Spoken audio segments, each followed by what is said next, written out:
Laredo, take us out. Take out.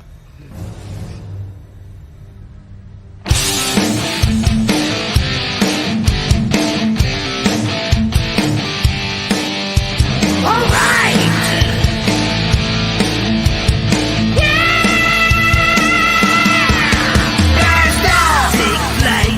Every Friday night, join the fun and let's go OffWorld. Geek out with us live, where the nerdiness will thrive. Buckle up and let's go OffWorld.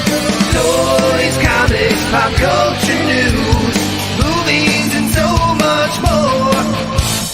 Matthew, Jesse, Curtis, and Sean are your guides on this fun-filled tour. Take flight each and every Friday night. Join the fun and let's go OffWorld. Let's go OffWorld. Let's go OffWorld. Hey, hey, hey. Let's go OffWorld tonight. Woo-hoo. It's OffWorld. Welcome. And that's all I got, because this is Jesse's show. So there you go, putting him in the driver's seat. Jesse, what are we doing? Hey, we got a show. I mean, we can do our normal stuff. We'll start off with pickups. Go ahead. I'm man. just running the main event. Okay. Well, you want to start with your pickups? Well, I don't have any. How you doing first? You doing all right?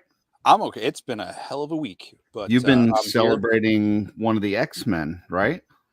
Well, just so no one comes at me, the event that happened this week in my town is not related to Juneteenth, also known as Jubilee Day. It happened the day after, but it's not associated with that. Okay. It's just one day. Jubilee from the X-Men. No, it's just Jubilee Day. I'm assuming there's a lot of fireworks. I don't know. I don't think Seems so. appropriate.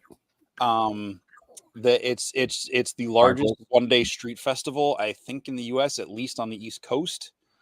And they just shut down half of the intersections in my town, and it's a pain in the butt. But that said, I did not have any pickups this week, and the custom I finished this week that I would like to have shown off, I took with me to the place I'm dog sitting because they have a really nice backyard with lots of like landscaping and stuff. So I'm going to take some toy photos tomorrow. Nice. So I don't have that to show off. So I'll show off, I don't know, this Raphael I got like months ago.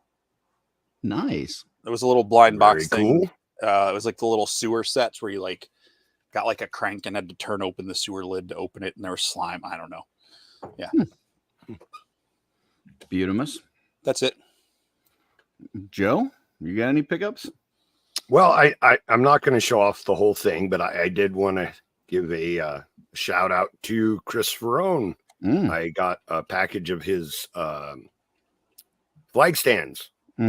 So, I have all the flags, and they were very awkward to try and display on the shelves. So now I've got a set of flag stands so that I can display all of my flags. I highly recommend them to anybody who has shelves that aren't very tall, because this just makes it a lot easier to display them. They're super cool. They are fantastic. Yes. And then I didn't get anything exciting, but I did get a few things. I picked up another blue Hagnon. I saw a good deal on eBay for it, so I snagged one because I am looking forward to the is it called the zombie set that's coming with Necronominus? But the undead 4-pack or 2-pack or whatever. Yeah, so I want to have plenty of blue Hagnons for those. So since it was a good price, I snagged that. And speaking of snag, I grabbed a couple more snags. Nice. They're going, on the auctions. I can get them at a fairly decent price. So those are not snag, swig. That's what I meant to say. Speaking of snagged, swig. All right. So yeah, I'm doing good this week too. And I got another swig head from Jesse, which thank you, Jesse. Appreciate You're it. welcome. And from some other people that I will thank them when I have my customs done. And So are you going to take some pictures? Bring like half of the 1,000 swigs to Legion's Con? I don't know what I'm going to do yet. Okay. I will figure it out. Yeah, I saw Jeremy's post this morning, and I don't know. Maybe I'll just buy a few there. I'm not sure. I don't know what I'm going to do. He had a cool little custom that he did. Yeah, his was cool. And then David Williams did like almost like a Jokerized one. It reminded me of like Swedish metal, you know? Yeah. It should have been standing in the forest with its instrument, you know? Can't rain all the time. I made a joke about him being the Todd father, and I don't know that he liked the joke because like he hearted every other comment on that post except for mine. He liked it instead. I was like, oh, he must not have found that funny. Yeah, that's a rough one.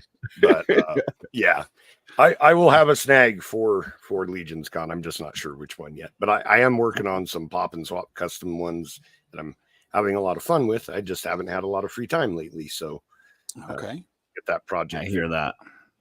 Posting pictures of it. So. All right. Well, I guess it's my turn then. I will start with for Father's Day, my kids got me Green Lantern 2-pack with Kilowog and Green Lantern Kyle Rayner from the 1990s versions. So yeah, these guys are cool. Add them to my Green Lantern core. So good job, kids. They did an awesome job. Right on. Then I was on a trip and I knew it was going to be boring. So I ended up bringing my Mafex Spider-Man I talked about last week to open. I took quite a few pictures of it. Mafex, they're amazing. You are paying top dollar, but it is a very quality figure that you can get in some really cool, awesome poses. But I'm probably going to have it in this very vanilla pose because this is how I remember my Secret Wars Spider-Man when I was a kid. And like even with the one fist and the one kind of weird open hand that's not a grippy hand kind of thing. Right. So I'll probably keep him like that. So spent extra money for a premium figure that can get into great articulated poses just to put him in a very vanilla pose. Classic. Then Sean doesn't think you have the buns to be Tom Holland, though. I don't know. We're gonna have to dig deeper into that. I think you can. I'm not digging deeper into Tom Holland's buns. That's OffWorld's ass. That's OffWorld's ass right there. Yeah. So then I'm in Kansas, and they've got the city I was in had no Target, they had a Walmart. I went to Walmart. The toy section of Walmart had no G.I. Joe section. Like there weren't even pegs for G.I. Joe. Nothing for Masters of the Universe. Nothing for DC McFarlane figures. It was literally, there was a few Jurassic Park, a bunch of Teenage Mutant Ninja Turtles, and a whole bunch of wrestlers, like half an aisle of wrestling figures. So yeah, that was not good. But the next day I found out they had a Ross there. And I went and I scored this cool little Halo set. So I got this little vehicle with the Master Chef. And he's got a big gun there and everything. I say that is the biggest mongoose I've ever seen. Yeah, it's pretty nice. So this whole set was normally $38 and it cost me $12. Came with the alien dude. Elite. Nice. Yeah. And then it came with this vehicle that looks way bigger than what those figures are. And I'm wondering if I can get away with somehow using that with Cosmic. We've got our desk figures here that I borrowed Darla's Ziri for a second, and Yeah, not Yeah. too bad. No, it doesn't look bad. Not at all. That works. If I can get her to stand right. I mean, I could probably make that work. It's a banished ghost, but I mean, it can be a motorcycle to cosmics. Sure. Yeah, I mean, Why not? nice paint job on it. Change it up a little bit. So, but yeah, that whole set was $12. So Nice. yay, Ross. That gave me something to do in the hotel room. And then when I got back, got one of the coolest figures ever. Came in the mail, and this is the YOLO Park Pit, not Kit, wink, wink, figure of Optimus Prime, and I'll little light up his eyes there. Right? Chest opens up, matrix of leadership inside, comes with a little Megatron gun, light up eyes. You can hit it again, and it does this like blinking eyes. I don't know what the hell it's doing there, but you hit dying. You did. No, that's not the dying one, because the third one, you do that and it starts to like fade. And hold on, it's going down. Oh, it's like my heart breaks. So that's cool. So that means the second one has to be like his hazard flashers. I don't know what it is, but yeah, 3 different types of lights. And this thing's cool. So I wanted to pull this up because this is a great deal. And it was actually a lot of fun to put together. It comes in pieces so that they can call it a kit. They can get around, making these things without having to, I guess, deal with, somebody coming after them for licensing.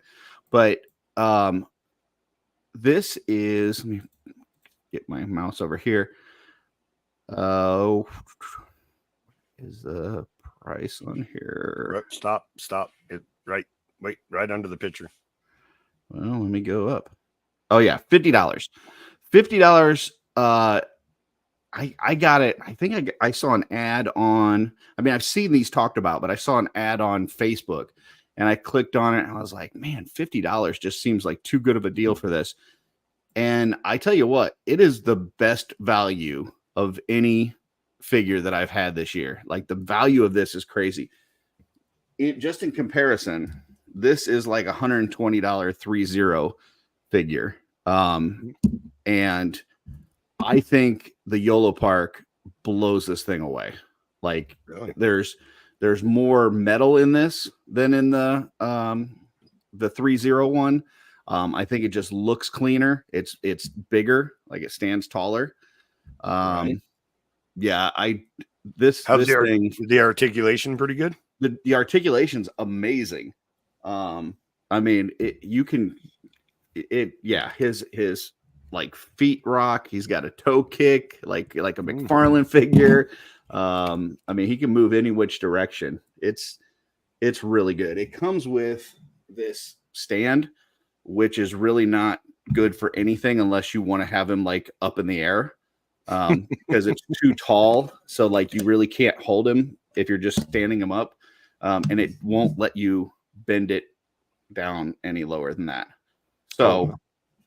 So, but if you want him up in the air, like I've seen some reviews where people like have him like where he's jump firing a gun like from the Transformers movie or something. Right. But yeah, this thing for $50, highly recommend. They do have a Megatron out there as well, that I hear really good things about. I don't need a Megatron in my collection because I wasn't a huge Transformers fan, but I wanted a Defensor and I wanted an Optimus in my collection.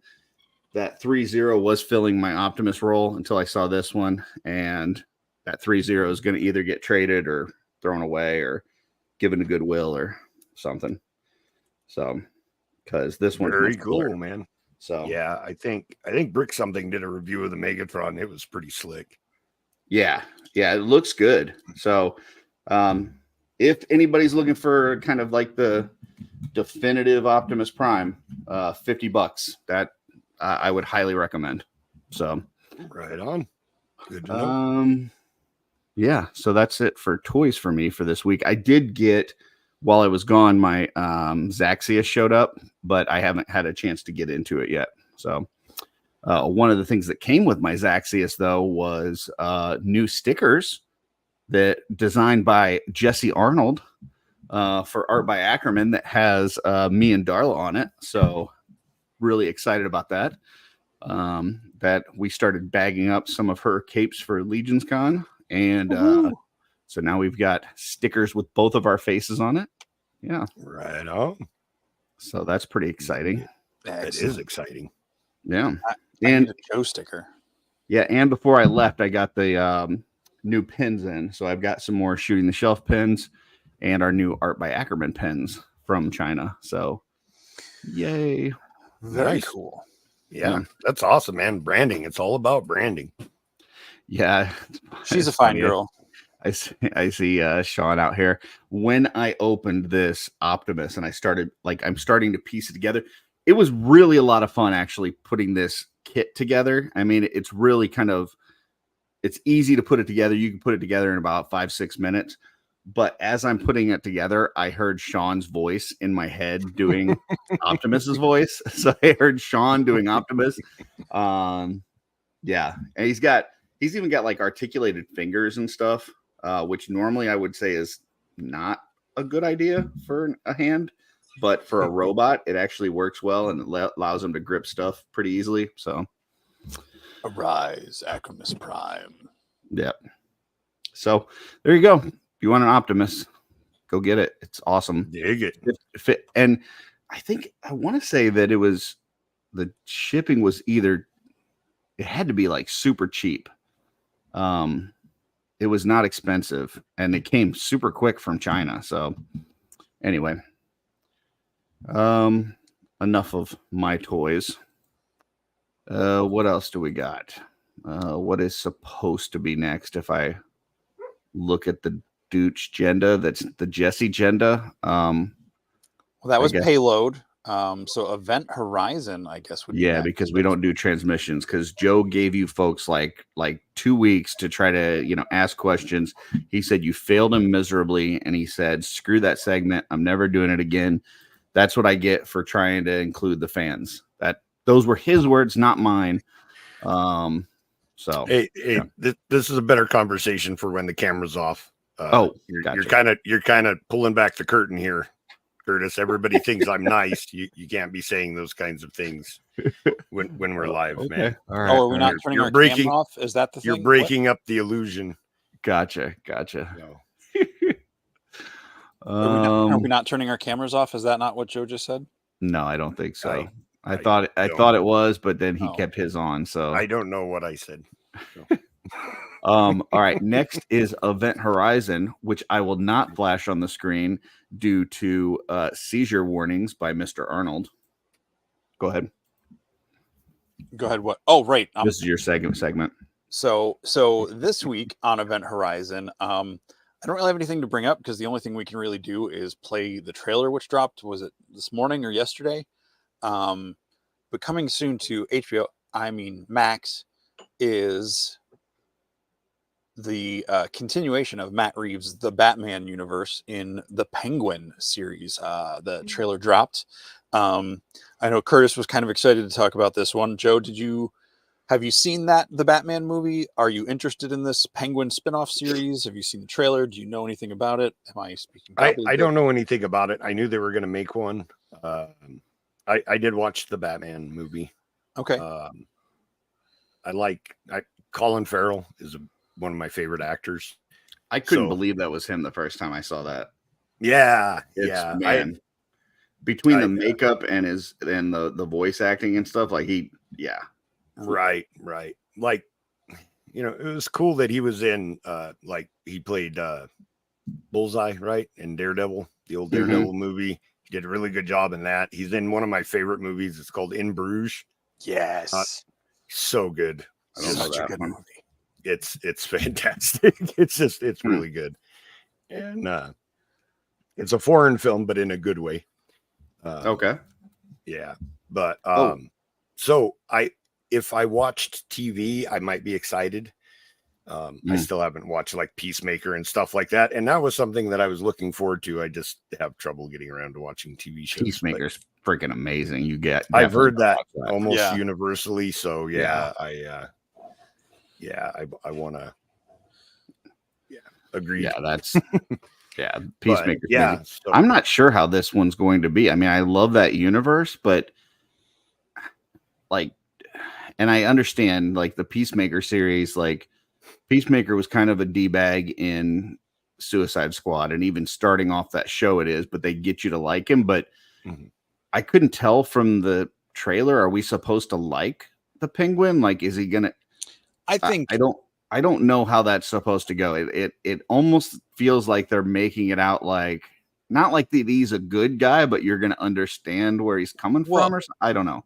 I think he's the protagonist of the show, like Walter White's the protagonist of Breaking Bad. Like, he's not a good guy. Like, you root for him because he's you're seeing it from his perspective. He's like your lead, but like we probably want Penguin to win over the other people, but none of them are good, you know. Yeah. I kind of had that feeling about Gotham, the Gotham series. I never finished watching it, but the first couple seasons were pretty good, and it felt like it was more about the villains than the hero. They're still bad guys. It is, but it's like their story, you know. And I haven't seen the trailer yet, but that's what I was assuming this would be like. Maybe building to the Batman sequel or something like that, where you just get to know the villain, so that way you care more when Batman punches his lights out in part 2. I hot take for Curtis of the day. You know, people talk about like their favorite version of the Joker with, you know, Ledger and Nicholson and all that. I think that the Joker from Gotham is the best Joker. I think I think the way that they built up that character and the performance from that actor is the same one that he's the actor that does a lot of those Star Wars games. Yeah. And he does a great job. I think that's the best Joker performance out there. So yeah, it's really good. I'll agree with that. I don't know if I could say it was the best, but it's definitely up there. It's really good. Yeah. So we'll see how this goes. I mean, I would say out of all of Batman's villains, if I was to pick one to have a show, Penguin would probably be at the very bottom of that list. he's one of the least interesting, in my opinion. That's probably why he's getting a show, yeah, so they can try and make him interesting. Well, I mean, they're also really playing up the whole, you know, gangster, you know, kind of true crime vibe of him. I do like that this world is a little bit more fictitious than the Nolan Batman movies. Like, it does feel a little bit removed from reality. So I'm intrigued to see, you know, what weird stuff they get to, because the trailer looked pretty straightforward, just like like you could have just called it, you know, like the bad guy, and you know, other than recognizing a couple of the gangster names, like it would have been like, you know, it looks like just a good crime drama. So we'll see. And a lot of explosions. Yeah. So explosions are good. And I'm blanking on her name. Who doesn't like explosions? The actress they kind of showed as like the lead female actress in the show. She was like in the last season or 2 of How I Met Your Mother. She's been in a couple other things, but I'm intrigued to see her play this, because I've usually only seen her in like more comedy, you know, lighter roles. At least the things I've seen her in. And so seeing her play this kind of, you know, peer to Cobblepot is interesting. I am also excited to see House of the Dragon. I've not seen the first episode yet. I did not want to do it while I was in Kansas, bored. I wanted to be in my own home and be able to truly appreciate it. So I'll watch that this weekend. But also I forgot Optimus has cool movie acts. If you're into that sort of thing, translucent and whatnot. So I'll probably customize this and put it with a Cosmic Legion, add it to one of their wrist joints. So cool. Very cool. Yeah, I don't know. Is there anything else? You know, it's driving me crazy. I saw a movie trailer this week that actually had me excited, and I can't remember what it was. Any idea what it was about? Like, no, vaguely? I'm drawing a complete blank. Well, while he thinks of that, I am still enjoying the Acolyte new episode this week, and man, I tell you what, they ended that one very much kind of a cliffhanger kind of moment, oh man, really? Like that's how you're gonna have me wait another week? But enjoying that one. I too am enjoying that show.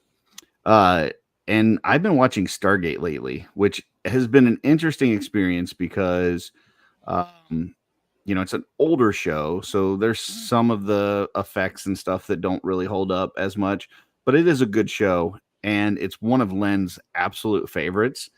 So, like, I'm sitting there watching the series as like I'm doing other stuff and everything, and Len keeps messaging me to ask like what episode I'm on, and like he's even looking ahead of wherever I'm at. He's looking ahead and like going, oh, well, the next two are okay, but then the three after that are awesome, and you're really gonna love them. And then he's like giving me background on like certain characters that show up and stuff. He's really getting a kick out of me watching the series, I guess. But it is really good. I'm very much enjoying it. So. Oh, I couldn't find it to bring up the screen, the page. But speaking of Len, and we're going to shout out our buddy Len and Wolf King Customs. He is doing like new parts bundles for the Outpost Axios figures for anyone wanting some Cosmic. They're coming with new debut heads and pieces that are kind of shadowed out on the post on the Wolf King Instagram and Facebook pages today. So yeah, check those out. If you haven't gotten any or have been waiting to get some, you get some with new parts, new 3D custom parts, and it's essentially you're buying the figure and getting the parts for free, plus shipping. And there's like a code and all that stuff. So check that out if you would like. Cool. Yeah, and you should like that because it's awesome stuff. So I did find the trailer. Oh, okay. It is. Hold on 1 second. It's muted trailer. It's quiet. It's a really quiet place. Yeah, very, very quiet place. Super quiet. Sorry about that. So it's Alien Romulus. Oh, that yes. was the trailer I saw, and it looks. I mean, I know you can't tell from the trailer if it's going to be a good movie, but it looks pretty awesome. It looks intense, just like what you'd want from an Aliens movie. So I'm a big fan of a video game called Alien Isolation, and it just feels like they took some cues from that. Okay. Yeah, so I'm excited about that. I'm excited. Oh, go ahead, Curtis. No, you how about it? I'm excited for this because it's Fede, I don't know how to say his name, Alvarez, and he directed I thought it was a really good horror movie a couple years ago called Don't Breathe,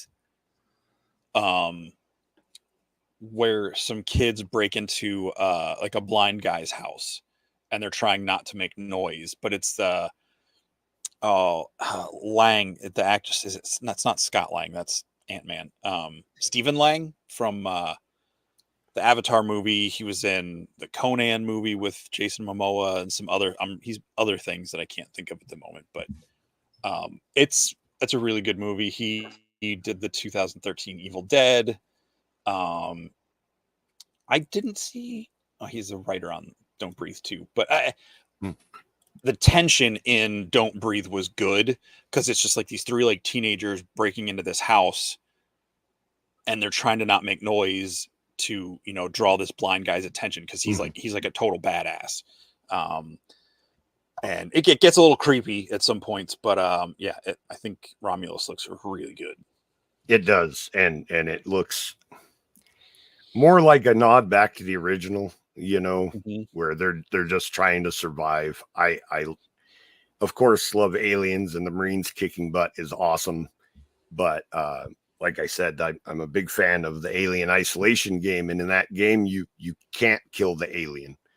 You can only escape or chase it off, but like it's impossible. Like you can't kill it. So, and it has a kind of an advanced AI, learning AI. So if you have like a noisemaker and that chases, it's not that kind of AI. It's not Skynet, but no, it just learns. for a game though. Yeah. If you use like a noisemaker to scare it away a few times, eventually the alien figures out that the noisemaker doesn't hurt it and won't run away from the loud noises anymore. So you have to evolve how you're escaping from things, and not that this movie looks like it's going to do that part of it, but just the tension of the aliens. And it's not like these people look like they can, strap up with a bunch of guns and just go murder aliens. Like they got to survive and escape and things like that. And I like those kind of tension. Well, they're like scavengers. So I like you said, it harkens back to the first one, because they were just like basically blue collar miners, basically just traveling back home, and they get that distress signal. So right. And Ed mentions, likes the game. I think my favorite part of that is they have the sense, but they're in this one, they make them look like mannequins. They're not trying to appear to be human, but there's of course a malfunction with them, and they'll be like, "Oh, I'm just here to help," and then they crush you to death and things like that. I'm helping, and it's like, yeah, exactly. Like, don't run, you'll get injured. And then they're trying to strangle you and things like that. And that's one of my favorite things. And they're super creepy because they look like mannequins. Don't run. It'll take me longer to choke you. Yeah. Very cool. Yeah. I'm excited about that. And there was a trailer for a new Venom movie. Oh, really? Yeah. Venom, The Last Dance. So with Tom Hardy again? Yeah. Huh, interesting. I didn't even know that they were making one of those, much less see a trailer. I didn't know anything about it. The trailer just popped up on Instagram. I'm gonna have to check that out. Yeah, I guess I dropped the ball on because I think I saw that like a week or two ago. So apologies, folks. Yeah. That's all right. I don't think our viewers care if we're on the ball or not. You don't watch this show for professionalism. You watch the show for entertainment. All right. Yeah. And we have that in spades. I don't know why they watch the show. So don't say it out loud. We just one viewer. I did not see the trailer for the aliens that you guys were talking about, but go back to Stargate. It's interesting because as I'm watching it, Lynn's telling me things about it, and like you can see where they like borrow a lot from other things. Like you see where they borrowed this from Star Trek The Next Generation, and they borrowed this from this show, and they borrowed this from Alien, and they've got these. At one point they come across this alien species called the Replicators, and they're basically like robot alien space spiders, and they infect these ships, and like will just eat the ship from the inside out and use whatever it consumes to make more of itself. Like its primary objective is just to replicate, and so it's just consuming things to make more of itself. Yeah, like it is what creepy as heck. Your description, you're a Justice League cartoon fan, right? The whole series, The Darkest Heart. Remember where that like alien craft crashes in the desert and those little spider things? Oh yeah. It's very similar. So got you. But yeah, I found out that the thing that's scarier than alien spiders is alien robot spiders. So there you go. They are really they make my skin crawl. So right. But yeah, I'll have to check out that Venom. So there you go. Cool. I guess Sean liked that episode of the Justice League. So why is it Sean? That's one of my favorites, actually. Yeah, we should have Sean in here tonight. Sean is one of my favorites too. Yeah, Sean's great. I may or may not have sent him the link, and he may or may not be joining in once. Nice. His parental duties have been accomplished for the evening. Gotcha. Well, we do not have a lightning round because we don't have a Dooch. So we will do This Week in Theaters last, which means it's time for primary objective, unless there's something else that I'm missing that you guys wanted to talk about. We can talk about something else, but the primary objective is essentially a glorified lightning round. So let's do this week in theaters first. All right, sounds good. Okay. Let me pull that up then. Let me get my random number generator. And I've been neglecting the comments. Is there anything out there that we've missed that we need to address? I don't want to ignore these folks. Greg is laughing. I think from my Professor X impression. Yes. Don't breathe is goated. I don't know what that means as an adjective. We are going to 1991, by the way. No. Timed.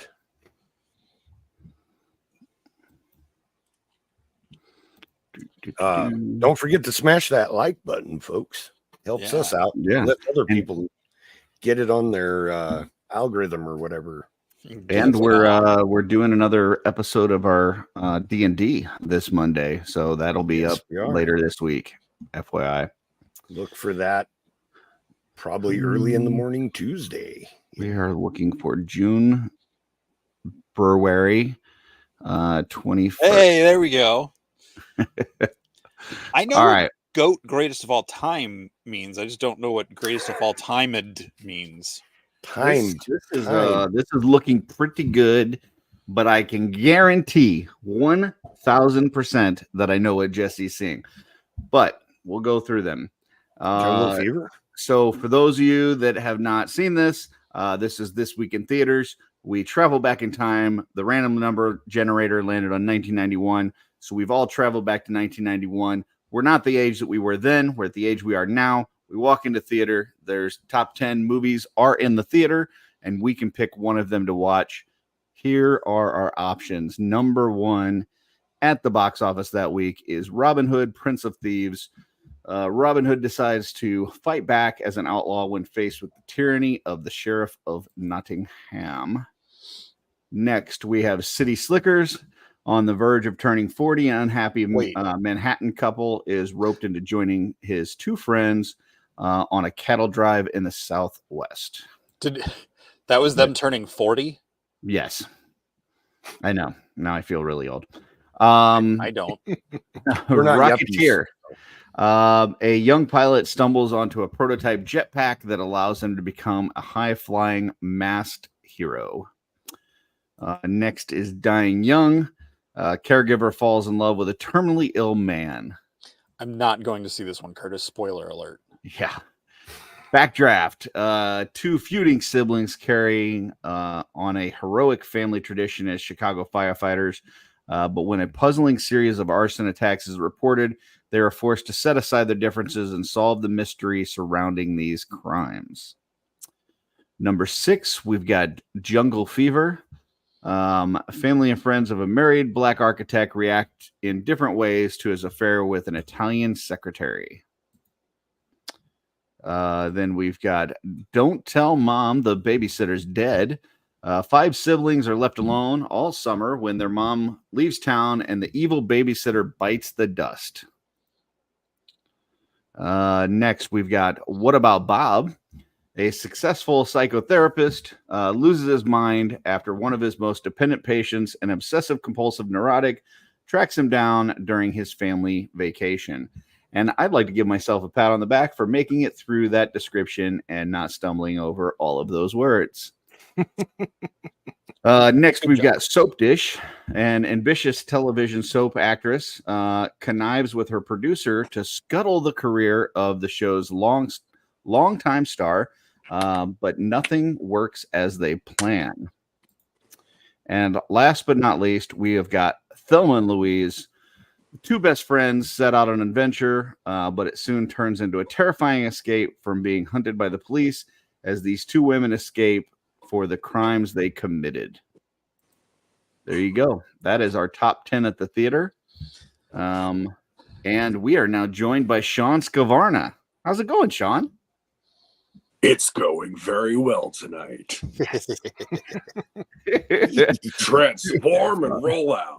I can play with my Optimus afterwards. I'm going to play with my Optimus afterwards too, but I don't have what you have. Phrasing. All right. So those are the 10 movies at the theater. Sean, you just arrived. We'll let you go ahead and go first. What are you seeing? Holy crap. This is the list I worried about the most because this has the most that matters to me from my childhood. It's got a lot of good. Oh man. Jeez. It's tied between two. You know what? I'll do it. I'll just say I'll have to go with Robin Hood. As much as I love The Rocketeer, there was something epic about that theme song kicking in at the beginning of that movie and everything leading up to the end of that movie. Just I don't know. It casts a spell on you while you're watching it, even without the English accent. Thank you, Kevin Costner. Yeah. Why with a spoon though? Because it's Illinois. Like Grandpa's hammer. All right, so we got one for Robin Hood, Prince of Thieves. Joe, what are you seeing? This is a tough one. There's a lot of really good movies on here, ones that I really enjoyed, but there's one movie that stands out to me because of a nostalgia moment for me, and I'm not a big nostalgia guy, but I'm gonna pick City Slickers. Actually, Excellent choice. Yeah, a very funny movie. Jack Palance is great in it, of course, but in 91, my dad had a hernia surgery to have a hernia repaired. And since we were already in Reno, we decided to go watch a movie and picked City Slickers because my family is a Western family and there was a cow in the trailer. So they're like, let's go watch that one. But my dad had had his gut cut open and sewed together, and it is a hilarious movie. So the whole movie, he's trying not to laugh at these hilarious scenes because he just literally got out of surgery that day. Oh and gosh. He's like cussing at the, he's like, why the fuck did we go and watch this movie? This was a stupid idea, and it's an excellent movie. He laughed the whole way through it and suffered the whole time. So I'm going to pick City Slickers just because I have that great nostalgia for it because of that. So I still love the Daniel Stern bit at the dinner party for Mitch's birthday and the whole, if hate were people, I'd be China. It's so bad. It is excellent. I've got some sort of rash from making in the bushes. Yeah. Oh God, it's delicious. All right. Well, I really wanted to select What About Bob here because I've seen it a bajillion times with the kids. We love that movie, but I never did see it in the theater. So I think it would be interesting to see it in theater. But being the whole theater experience vibe about it, I think I got to see Robin Hood. I just think that the action, especially right at the end, and saving the girl and all that kind of stuff. I just think it's too good of an action-packed movie with some comedy along the way. I think I gotta go see Robin Hood. So maybe I'll sneak into What About Bob afterwards. But yeah. All right, Jesse. Boy. First, I want to hear what you think my pick is. Oh, it is 1,000% not even close. Rocketeer. This is the most sure I've been of anything in my life. I should have had you write it down because now you're just going to think I'm picking something different to contradict you. If Robin Hood was not on this list, you would be correct. I did not get to see Robin Hood in theaters. I didn't see it until whenever it came out on video later that year or the next year, whatever. I got it for Christmas. It was a Christmas present. And we'd watched half of it in my language arts class in 7th grade right before Christmas break. So, the first most of it I saw on a tiny little, those TV carts, that would get wheeled into the classroom, those old big chunky black TVs. So, I would see Robin Hood because, like you said, seeing it on the big screen. I did see The Rocketeer a couple times in the theaters, and that has a very I mean, I saw that Sean, we saw that together at one point, didn't we? That one, it was like I wanted to say Rocketeer, and Robin Hood came right out because the Rocketeers, it's head to head that summer for both of those being that. But yeah, I think we did see that in the theater together. Because were you in? Was that? I think you went to California this summer. Because this was a huge summer for us as friends. Yeah, this was when you got me into comics. Yeah. 91 was like the greatest summer of my life because the beginning of that summer, I went out for an entire month with me and my mother out in California, and we stopped. One of the first things when we got out of the airport, we're on one of the interstates out there, and there's a giant Rocketeer billboard, and I'm grabbing my mom, going, "Look at that! You know, like how cool is this?" And then we went to Disneyland, and I actually found a guy dressed up like the Rocketeer, so I had to get my photo taken with him and all that stuff. So it was like that was that summer, but Robin Hood on like a big screen level for me, just that theme kicking in, the Michael Kamen score and stuff. It's like, dear Lord, that's the stuff that movies are made of for me, you know? And yeah. But yeah. Gotcha. Yeah. So I was going to say, Curtis, huh? I was going to say if this had come out like 2 weeks earlier, if this list was 2 weeks earlier, but the Rocketeer wouldn't have been out yet. So yeah. But yeah, Robin Hood. I would have bet my collection that you were seeing Rocketeer. It was a tough choice, but because I saw it on the big screen at least twice, I Robin Hood's my choice because I never saw that on a big screen. Well, something to keep in mind is this is the premiere week for Rocketeer. Number one, first week in theaters. Could not unseat City Slickers or Robin Hood. Looking down the list, everything's fairly recent until you get to 12 and 13. Number 13, Kindergarten Cop, holding steady at 27 weeks. And number 12 at 32 weeks. At the end of June, Christmas movie Home Alone, still out there in theaters. Look at its close box to office. 300 million. Yeah. That's crazy. So, yeah. I don't know who was out there in June seeing Home Alone, but it was still out there. So there you go. There it is. That is this week in theaters. All right. You know, looking back in the theater, I loved that watching that Robin Hood movie. Like I even had the VHS and would watch it at like my grandma's and stuff. And looking back on it now, it's pretty brutal towards the end of that, you know? Yeah. I mean, like the sheriff is basically trying to rape her. And like, I'm sitting there watching that as a kid, and I guess it didn't hit me like that. Like I guess I just thought he was assaulting her or something. Like I didn't know. I don't know, but it's, yeah. So before that movie came out, my mom and I were like, anytime Siskel and Ebert was on, we'd watch it because we were movie enthusiasts and we wanted to hear about the movies we wanted to see. And that was one of the things they brought up about. It's a very dark take on Robin Hood. And Ebert was like, yeah, there's even like a rape scene between the sheriff and Maid Marian. And my mom's like, I'm not letting you see this movie at all.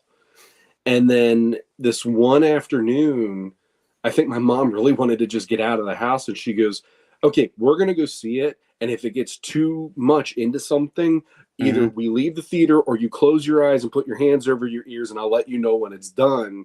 But I really, she's like, that one review was not going to make me want to not see this movie. So we ended up going, and she and I just sat there like kids with smiles on our faces the whole time. And that part, yeah, it's a little tense there. But thankfully, Robin comes right through the window to break the moment up and everything.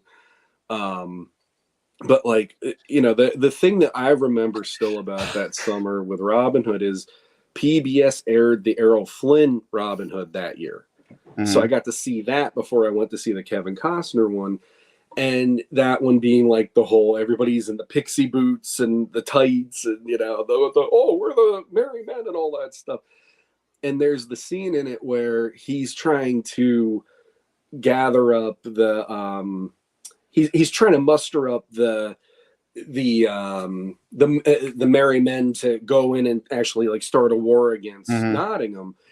And he just kind of has this, well, boys, are you with me? And he's, it's a 1940s kind of a speech the way he does it. It's so like, boom, and it's over. And as a kid, I sat there going, I literally looked at my mom and I go, that would not motivate me. Like, what? That maybe in 1940s me, yeah, but no. And then you watch the version in Kevin Costner, and I love that it's like him, all the people bringing their wounded to him, and the kids that have gotten beaten because of what's going on, and not stuff. Everybody just immediately falling in love with him too. I mean, they're the Will Scarlet part, it's like, they're not won over by this guy at all. He's a guy from privilege. They're like, well, what's the rich boy gonna do about all this? You're a failed soldier, even. You literally got in prison shortly after you joined and in the some army. ways, maybe he's making things worse for them. Exactly. Yeah. And I think he is, because he's the one doing this stuff, and then the sheriff's taking it out on the townsfolk.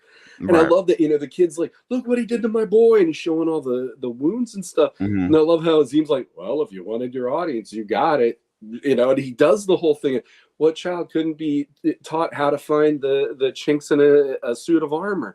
What does the forest provide that we don't need when it comes to sustenance and protection and lodging? And well, what about our stuff?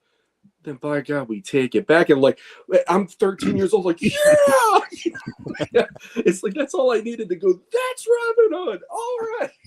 It's a great film. I tell you what, the thing that weirded me out the most of that wasn't even that scene at the end that we were just talking about. It's that freaking witch. The witch. That witch creeped me out, man.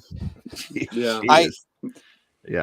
I know that scene we're referencing at the end. I just don't want to say it because I don't know how many times we can say that on YouTube without getting like flagged or something. Because that word will get us flagged. Yeah.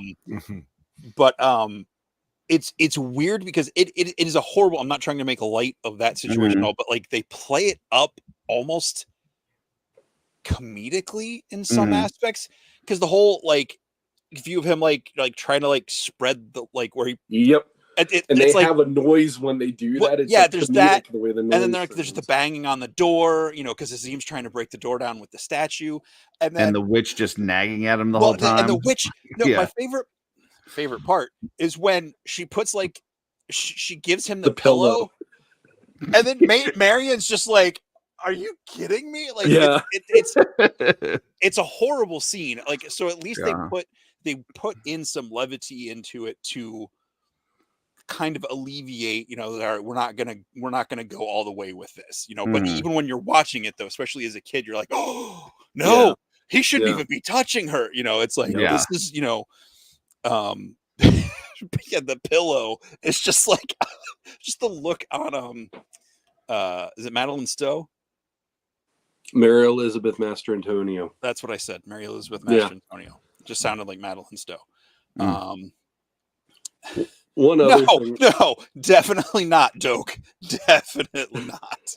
Well, one other thing that to this day I still remember about going to that movie with my mom was we were sitting there, and there was at least like two women behind us, older women, and at the end of the movie when they have the wedding with Robin and Marion, and then if anybody doesn't give whatever for them to be married, I say hold. And then all of a sudden there's Sean Connery and these two women behind the mom, and I go 007. And that was enough for me and my mom to just sit there. We were like giggling through the end of the movie because we couldn't believe that these women like yelled it as loud as they did. But, I just wanted to hit a few of these comments. Doak says Robin Hood, great movie, some of the worst editing. Not sure what editing he's referring to. Schmerber, Schmerber, I think, commented on everything. Says loved Rocketeer. Backdraft was a good Ron Howard film. Legends Collector says loved What About Bob. Hilarious movie. Schmerber says 91's a good year for movies. Absolutely. This week was tough. Yeah. And G says Robin Hood was great in the theater. Yeah, I mean, that's ultimately the theater experience, I think, is what sold me on that one. Eddie said Robin Hood for him. Why a spoon? Schmerber then came back, said Rocketeer 100%, but he also loved Robin Hood too. He's not committing. He just likes movies. There was a rich man from Eddie Nottingham. He tripped across the City Slickers is river. great. What a dope. He tripped on a rope. Now look at him shiver. Toke says my mom was into Kevin Costner fan. Mom So was a little too into Kevin Costner fan. He was a fan. So I think we saw this a few times in theaters. All right. J Mac, hey. Eddie loves Kindergarten Cop. Let's see. Greg says what Robin Hood for him. And let's see. Doe came back, said just watch the scene where he frees Morgan Freeman, where he's chained to the wall but cuts him free and then back to the wall. All right. I never noticed that part. And Drake says I'm going to see Robin Hood and then sneak into Rocketeer. No, you can only go to one. Yeah. As soon as the movie's over, you tell it back to normal time. I'm gonna say something here, and I'm not trying to hurt anybody's feelings, but I did not find the Rocketeer enjoyable. So just throwing that out there. Oh no, Curtis has a different opinion than me. I must rage on the internet. It didn't do anything for me, but excited for people that liked it. So I watched it. I just don't remember it at all. But I watched. Same. It's just not super memorable. It's so. Wow. That movie was like a defining moment for my life. It's funny. We're like our side and then their side. I didn't say anything bad. I just don't remember. No. That's like, I didn't hate it. I didn't beat up kids that watched it or anything. That is Jesse and I proudly were fans all since 1991 about the Rocketeer, and we shouted it from on high for the longest time. I didn't look for the kids that watch that movie and steal their lunch money or anything. I mean, I've got the entire set of Rocketeer trading cards in a binder, back over there. I can't make the same claim, but that was my first. That was my first movie of the summer year. So because that it started a trend like almost through at least through high school, through like 96, 97, so it was Rocketeer trading cards, the official movie magazine, if there was a comic book, those little candy, his head where the bottom comes off, or it's like his upper torso where the bottom comes, like anything like that. Remember where his torso comes off? Remember those movie sticker books where it would have like scenes from the movie that were stickers and you had to fill out the book and you had to keep buying the packs to try to get the right ones. Those were cool. So I went Rocketeer, Batman Returns, Jurassic Park, Lion King, it was just, it went, and I think Congo might have been the last one. Batman Returns, that was my jam. Congo. Oh, that's always going to be a sore spot for me. I was so excited because Bruce Campbell was going to be in that movie. I even remember sitting in the theater like, Mom, Bruce Campbell's in this. Is like my favorite actor, He's in the movie like 30 seconds. I was just, it wasn't a bad movie. I was just super disappointed. No, it's a horrible movie. I like it. I love it, but it's a horrible movie. It is a ugly gorilla. Go away. Horrible adaptation. Amy, get green drop drink. That's what I say to Jesse sometimes. Ugly gorilla, go away. Go away. Yeah. Oh, goodness. All right. Well, I think that leads us to primary objective, no blinking. There you go. Primary objective. My eyes will dry / kind of lightning round, but like prolonged. So the guys don't know what these questions are, and it's not, you don't have to like snap respond. So I'm going to set this up. I can pose the question and either give you my example, or you can figure it out on your own. On your own. I'm goated. The Jesse Genda. Yes. So I'm gonna try to set this up with the built-in parameters in the question. I might add some words to beyond what's on the screen. So let's pull this first one up. All right. So, what you consider to be the best fight scene, movie or show, and by best fight scene, I don't mean your favorite, because that's the next one. Best fight scene as far as the way it's edited, the way the choreography is, something to that effect. So something that you think is one of the best, or even just like the most engaging fight scene, even if it's not your favorite fight scene. When you say fight scene, are you talking about like two people going at it, or like an action sequence? Either or, whatever Okay. you want. Okay.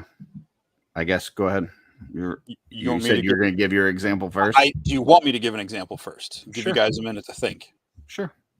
All right. So for me, it's I believe it's the 2004 movie Troy, and it is the one-on-one fight scene between Eric Bana and Brad Pitt, Achilles and Hector before the gates of Troy.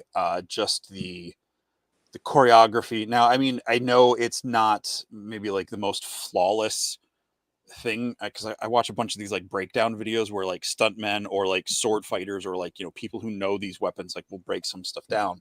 But just the way it had me so pulled into that fight, the way the music was, it was very quiet except for them fighting.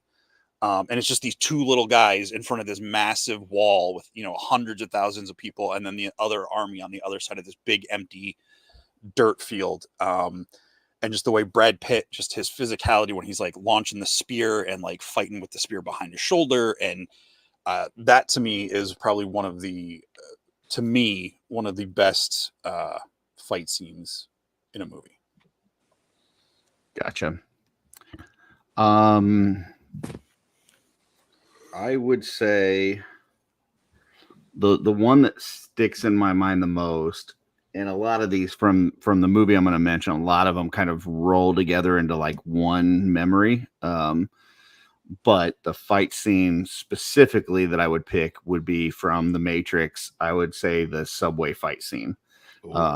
Is probably the one that, when you said that, the first thing that came to my head was that. And there's a lot of other great fight scenes that I've, through many TV shows and movies, but that's the first one that came into my head. And I'm like, yeah, it's just so iconic. Especially at that part of the movie, because like you don't go up against the agents. Like that's not what you do. Like you run, and for him to kind of stand toe to toe. Now, he ends up not really winning right there. But I just think that's the amount of importance on that fight scene, and then the scene itself and how it plays out. I think is pretty damn awesome. So cool. I was like, we scared Sean off. Yep. He just got some water. Had to get my Wawa. All right, Joe, are you ready to go? Yeah. Best fight scene. I'm gonna go back in the Wayback Machine. I'm gonna say the final fight scene in Bruce Lee's Enter the Dragon. It's a classic one. Yeah, I mean, the fight starts. This huge fight breaks out. There's like hundreds of people fighting. It looks like, and the villain guy like has a fake hand. Just like, hey, I'm going to unscrew my hand and screw in like a Wolverine claw. Yep. And it by today's standard, maybe not the best fight choreography, but I feel like this is one that might have started the advanced fight choreographies that came later. Mm-hmm. There's that classic scene of Bruce Lee standing with the mirrors around him, and he has the big cuts across his chest. Everything about it is like, I feel like what really started, the trend of choreographed fights and these complicated fight scenes and things like that, and weird ass villains that do cool things. And I don't know, like the mirrors and him breaking the mirrors and stuff. It's just probably the most iconic fight scene that I can think of. So that's what I'll go with. Before we go to Sean, Jesse, I just want to say I already love this segment. So Oh, okay. Just Well, I throwing mean, it out there. this was just random topic since we I'm didn't have overjoyed at this segment. So, but go I ahead. like the spontaneity of it for sure. I do too. Yep. Sean, go ahead. So everybody else chose a movie. I'm going with a show. For me, I think one of the ones that really blew my mind was the hallway fight in Daredevil, the TV show. Oh, That was one of those moments where it defined the show for me. But I'm a Daredevil fan. He's like, it's like, for me, it's probably like Spider-Man and Colossus are really close to it, like they're neck and neck. Daredevil's right there, right under him. And I love that sequence because I just got such a kick out of the fact he's going through so many guys and he's tired. I love that they show him getting worn out and worn down throughout this entire fight. And there's literally like, he's there trying to catch a breath. Another guy comes up and then you can tell he's trying to get rid of him as fast as he can.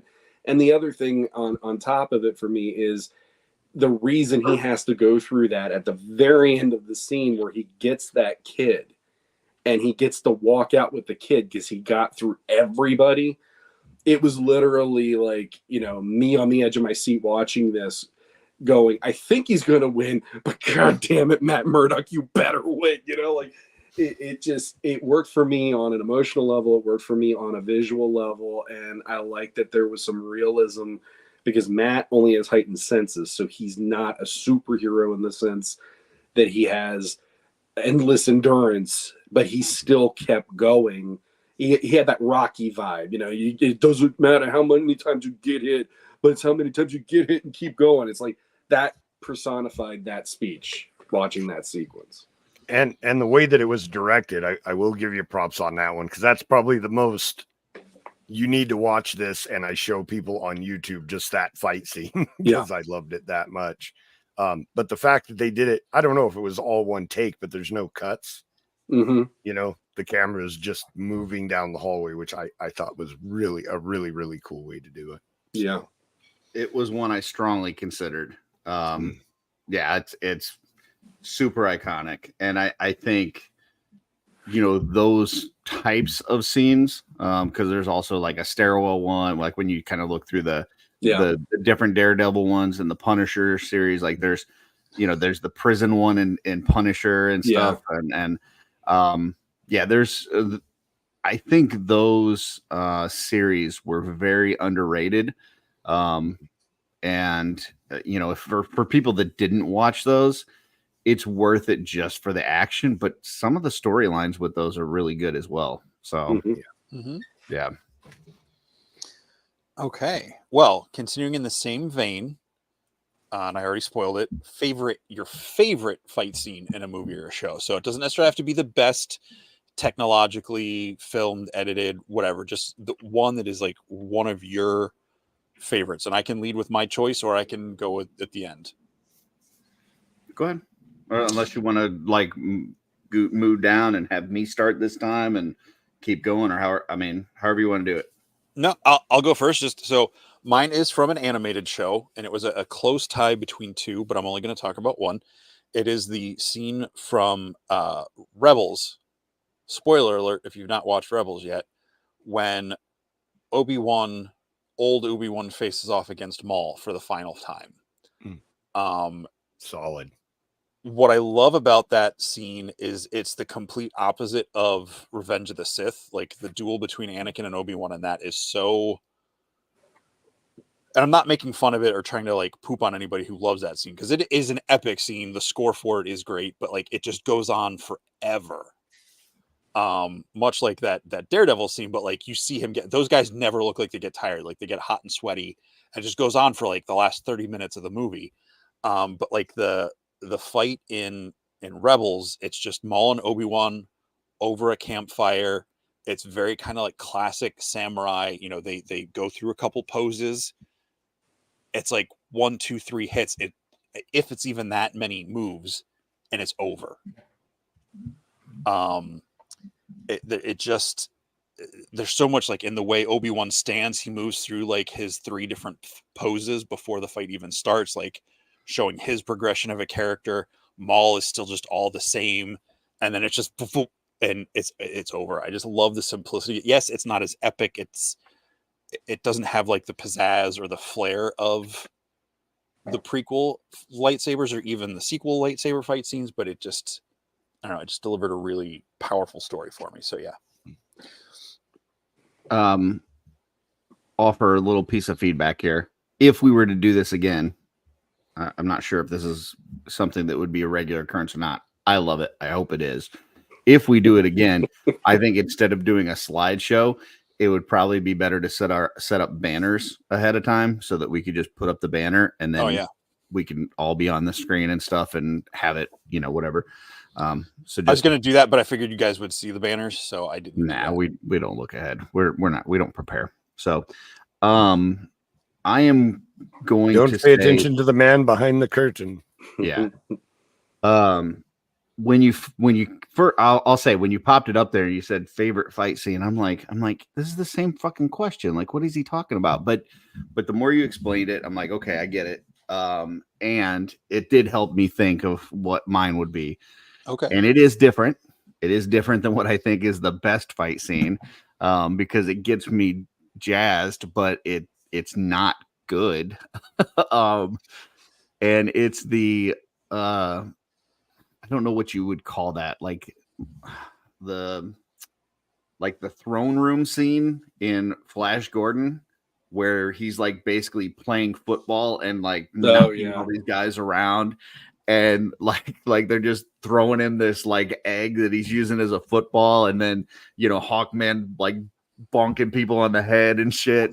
Just like it's just the music, the excitement, like it's just great. Like I've never seen anybody football fight people, and it was it's classic, and I really enjoy that one. So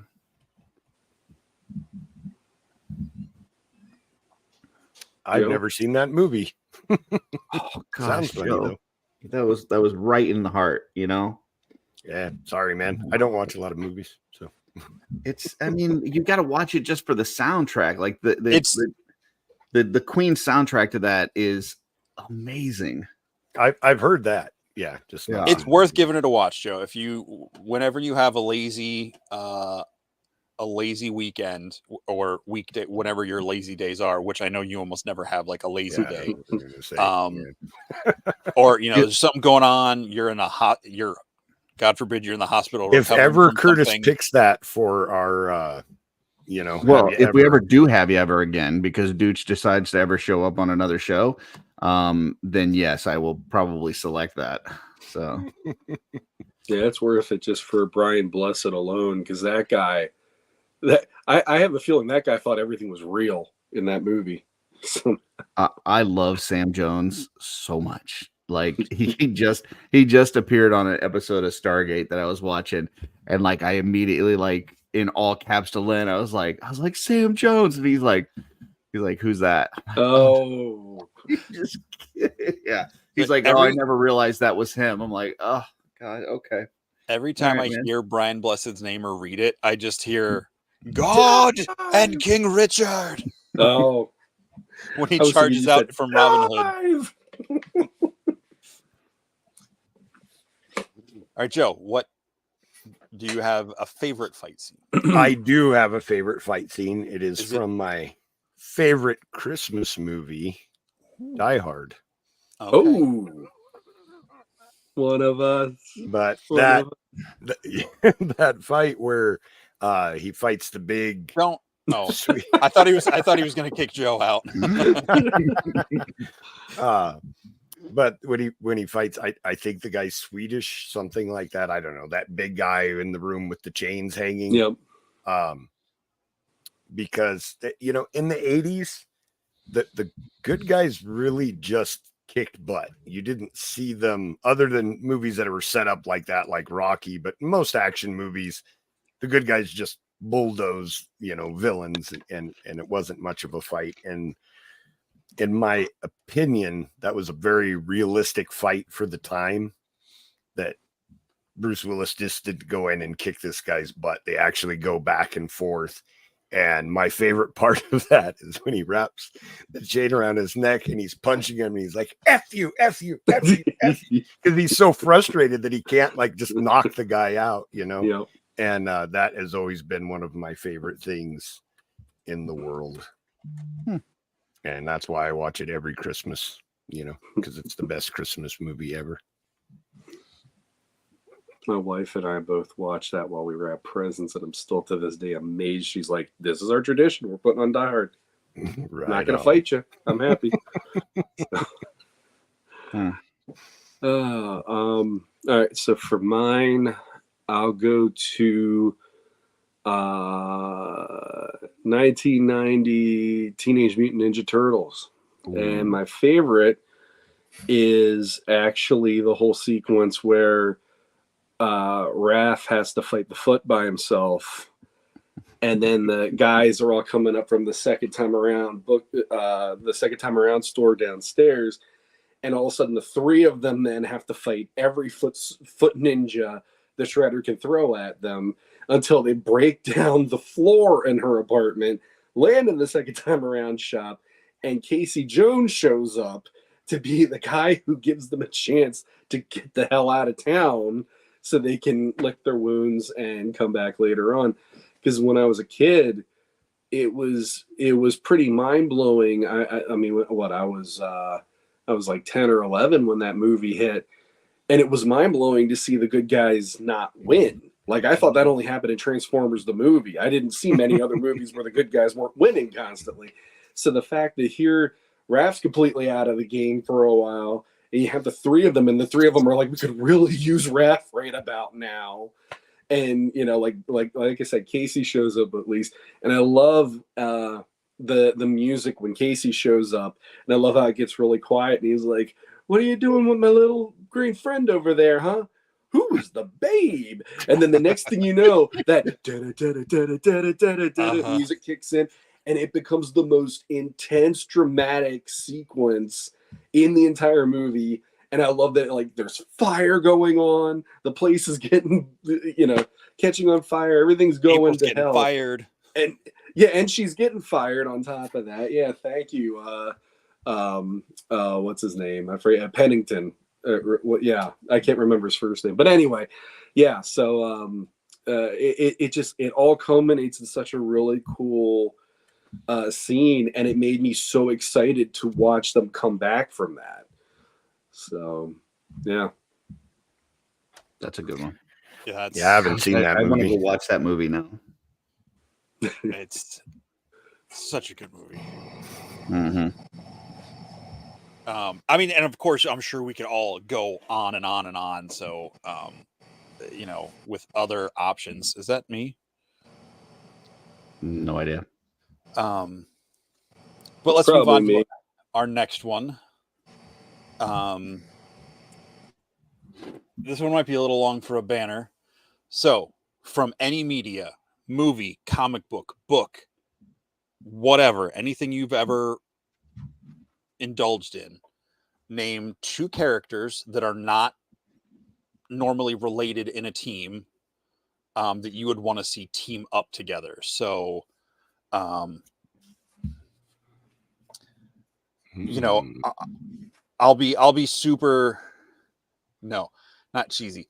I'll go with mine would be like Rogue and Hellboy, because I just think they have some personality traits that would just completely clash, but then other things where they could be a really interesting combo, you know, going up against you know, him with the monsters, her with like the super villains and stuff. I just think that could add for some, you know, and they both have like playful sides to them and super serious sides to them. So I just think that would be a really fun combo to see the two of them teaming up, whether it's in a comic or a show or a movie or something. I just think that would be fun.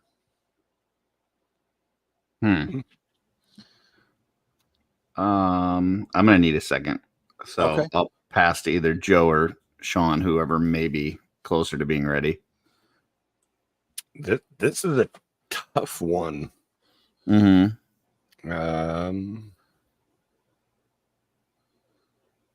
I don't have anything right now. I'm going to need a minute to think about this one.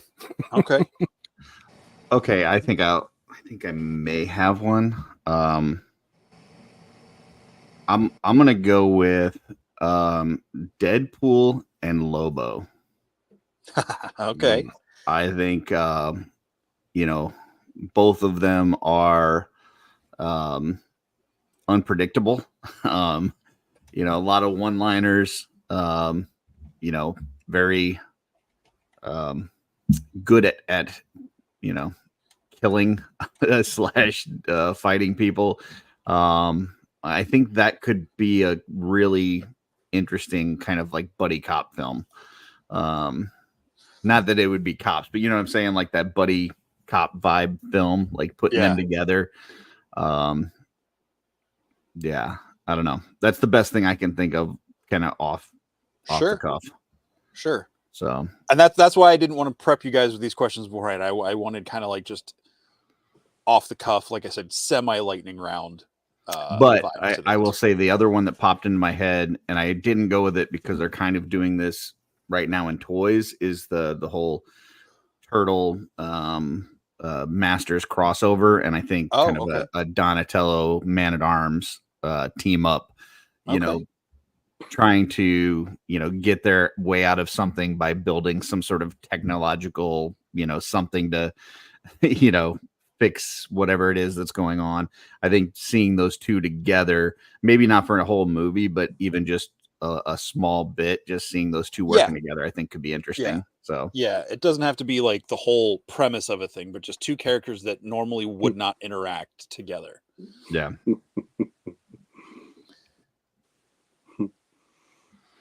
Joe, I love the way you're sitting there with the cushion and the back of your chair. It looks like a Doctor Strange like wizard cloak. Yeah.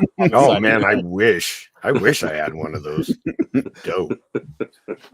Block the wind off of your neck and everything. That's fantastic. That'd be nice. All right. Well, while you guys are thinking, Dylan Legends Collector said Hellboy and TMNT, and I said it's two characters. So Hellboy and Witch Turtle. Schmerber says Kylo Ren and Vader. That could be an interesting team up. Doke saying Russell Crowe and Clint Eastwood from a wet. Pick characters. Said Kurt Russell, not Russell Crowe. What did I say? Oh, I'm sorry. Russell Crowe. Kurt Russell and Clint Eastwood. So let me know which characters from which movies. Greg saying Wolverine and Raphael. Nice.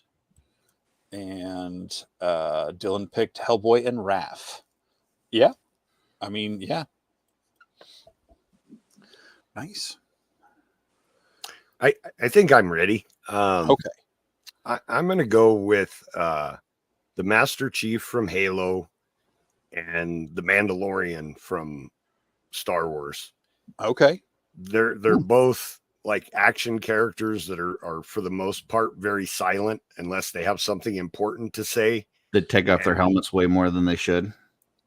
Well, true. But I think that they could have some fun adventures. Like I'm just picturing moments where something happens and where most people would talk to each other. They would just kind of give each other that helmeted look, and then continue on with the scene, where there would be a lot of like us just assuming what the dialogue would be, in those moments. And I think that could be a lot of fun as a viewer to have two silent protagonists, going through adventures or fights or things like that, just without much dialogue, where we're kind of like, well, he's mad in this scene, and or I'm imagining what smart ass remark he would make, and things like that. I think that could be a fun dichotomy for them to have with each other. Whoa. We don't use words like that. I read it in a comic book. Calm down, Curtis. It's two simultaneously true but opposing facts. Right. Sean, you need a minute or no? Okay. I'm doing too many of them now, and now I gotta. I'll stick to the main one I had. I think. I don't know why. I like the idea and it's probably for one simple reason. I just like the idea of a He-Man Optimus Prime crossover, and years ago on Facebook there were people talking about, well, what crossovers haven't happened, and one of them was that, and I had this image in my mind of it's like they're at the drawbridge of Castle Grayskull. He-Man is fighting his best, but he can't win, and he actually gets the power taken from him in front of Grayskull. And Optimus would be there, and he'd grab the sword because it fell, and that's when Optimus would go, by the power of Grayskull. And the next thing you see is him becoming like a He-Man version of Optimus. And I'd just be sitting there going, well, now I've seen everything. It's not so much I need to see it. It's the fact that would be everything. Now I've reached the internet. Thank you. Have a good day. Tip your waitresses. That kind of a vibe. The other runner-up I had was more like, what if Ray Stantz and Hellboy work together? Nice. That would be fun because I think he would drive Hellboy nuts after like 5 minutes, because he'd always be spouting the jargon, and Hellboy would be like, I just punched him. That's all I wanted to do. You don't have to tell me all the garbage about the goddamn thing, So like in that way, it could be a fun back and forth with like this childlike glee of Ray being who he is and getting to see all these, supernatural things, and Hellboy just being like, you're excited over that, but a walking demon next to you, nothing, huh? Nothing. Okay, fine, So Optimus in a loincloth, too far, Sean. I didn't say he had to have a loincloth. I'm just saying, like, it's tattered. He has to have a loincloth. But the loincloth are tattered mud flaps.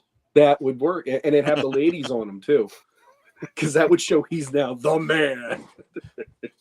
Got a couple more comments. Eddie throwing out Thanos and Darkseid. G's putting out Batman and Deadpool would be hilarious. That would be funny. Doke said with the rules, it would be John Wick and Punisher. Greg saying Batman and Daredevil. That would be pretty epic. Yep.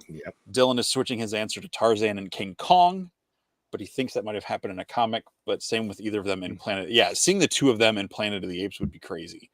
And then Schmerber really trying to kiss up to Curtis with Snake Plissken and Jack Burton.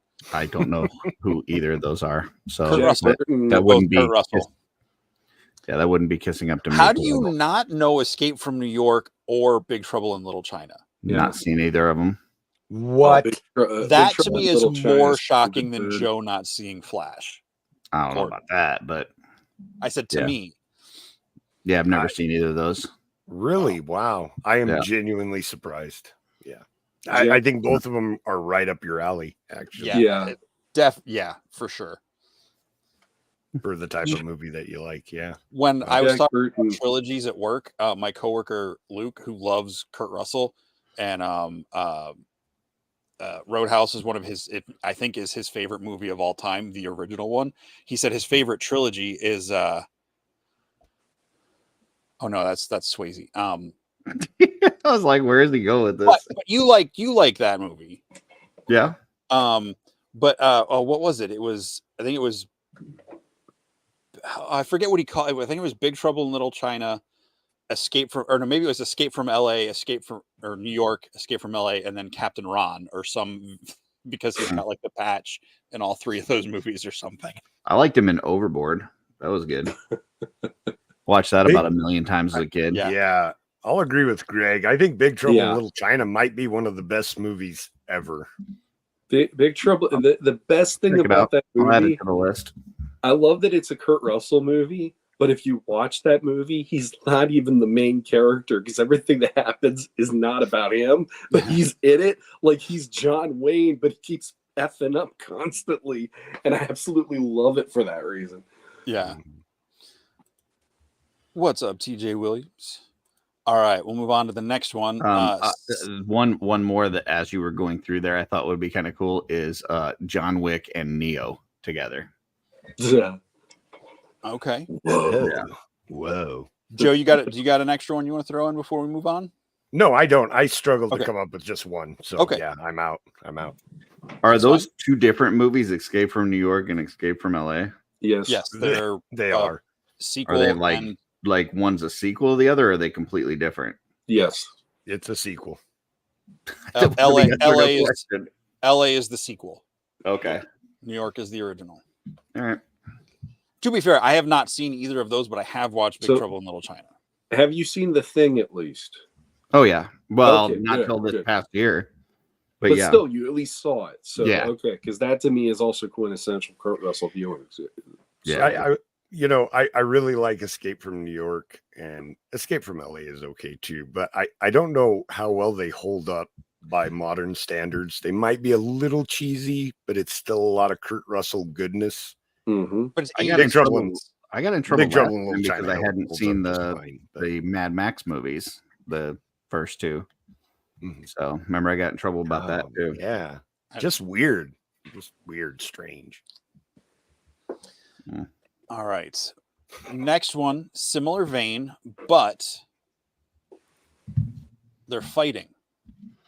So again, two characters not normally affiliated or in the same universe, or you wouldn't normally see in a fight together. So like Hulk versus Thing, that you'd want to see fight. Again, they can be from any media. So it can be a book character versus a movie character, or however you want to mix it up or not. For me, I didn't really have this one thought out until we were talking here, and I would want to see, I would want to see Deadpool and Henry Cavill's Geralt of Rivia from The Witcher.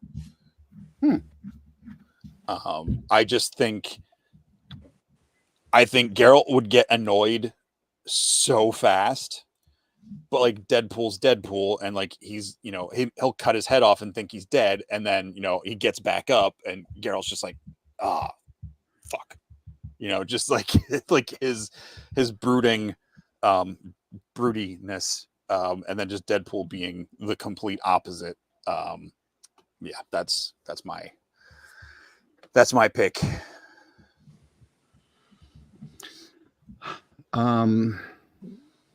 I'm gonna go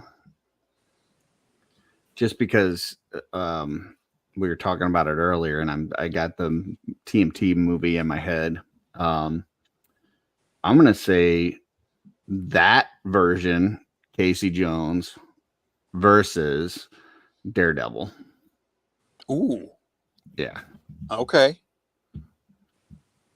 all right, yeah. I think that would be an interesting fight because he can't go against somebody with like superpower, like from the series, the Netflix show. Okay, yeah, like he can't go against like Spider-Man. Now I think that would be funny because they would both be very smart ass throughout the fight, but Spider-Man would just destroy him. But I think versus Daredevil, I think Daredevil would still win, but I think it would be a fun one to watch for sure.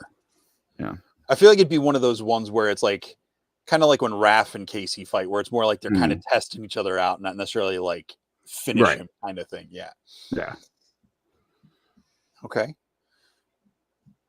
think Sean's looking around for inspiration on his shelf. Joe, anything popping into your head yet?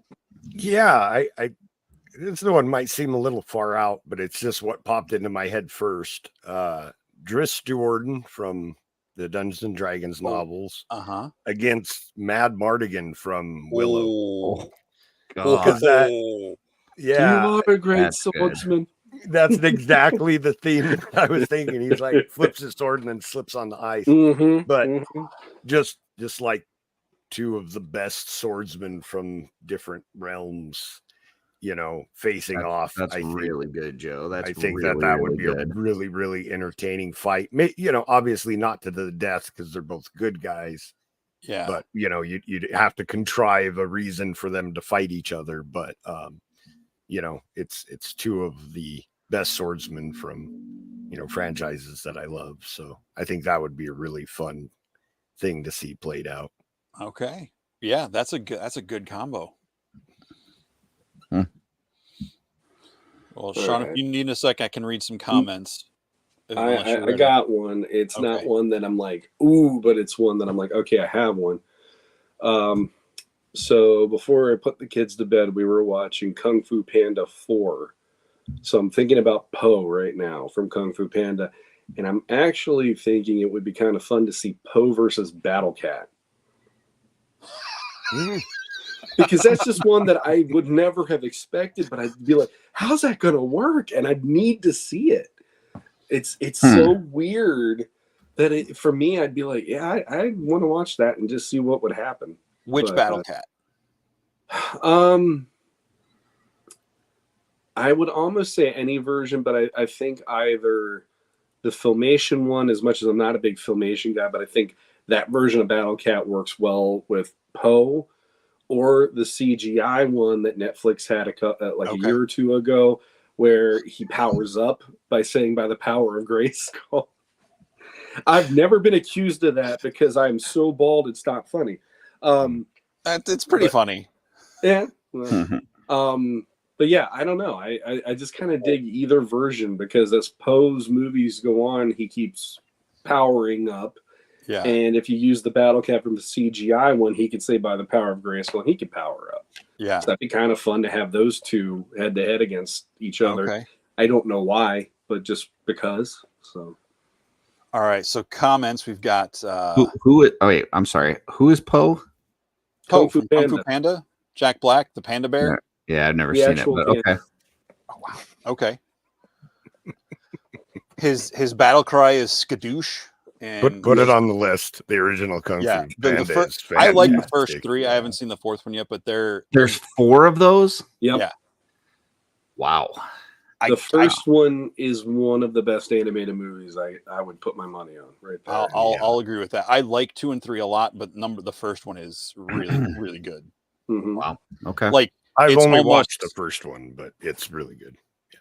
The first one I would say is on par with the first How to Train Your Dragon, maybe a little below.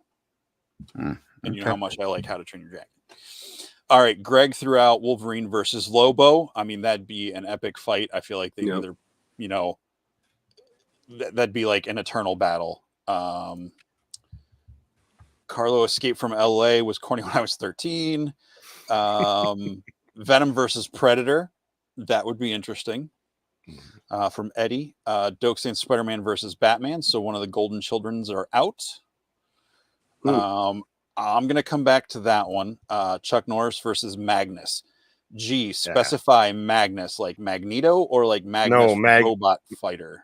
I think Magnus from Mythic Legions because of how he's compared to Chuck Norris. That fight couldn't take place. The world would just end. So, stop touching yourself. It's creation of a new universe. String theory doesn't actually allow that fight to take place. Sorry, it's against the laws of physics. Now, Schmerber, be nice to Curtis. I mean, he's seen stuff. There's a lot of things Curtis recommends that I've not seen. When is this a movie podcast? Well, it's a pop culture. I mean, we talk about movies pretty much every week to some extent. I got to pull this one up. I've seen more movies than a lot of people, but I just haven't seen some. I'm just surprised that it wasn't me that was criticized for that because I openly admit that I have not watched many movies.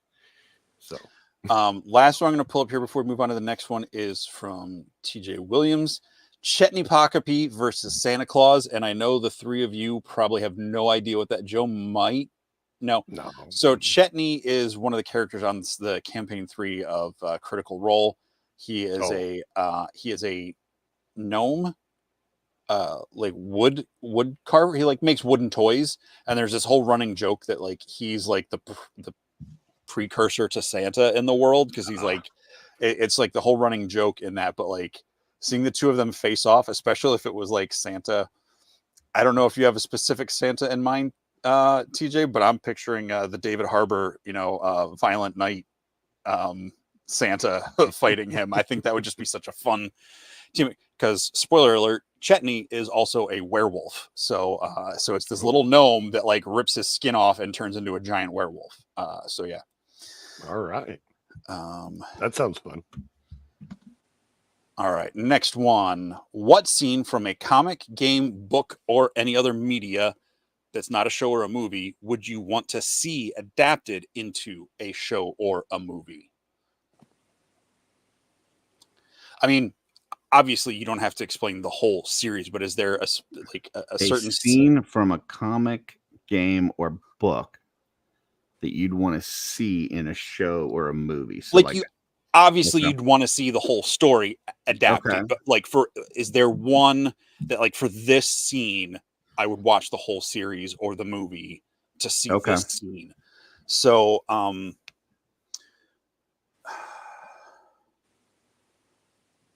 I had one, but I don't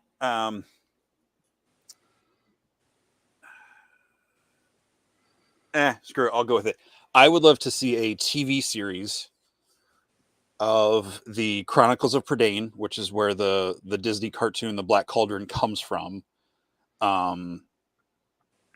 mainly to get through the second book, which is The Black Cauldron, to see one of the final scenes in that show, that book. In the movie, Gurgi, the little furry guy, throws himself into this cauldron to like stop the power of it. But in the book, it happens in a very different way and a totally different character that's not even in that cartoon. And just the tension and buildup. Like I said, I read this when I was in like 6th grade, 7th grade, just really moved me. And I've been dying to see like a live adaptation, specifically to see that scene play out, because it's such an epic, heroic moment.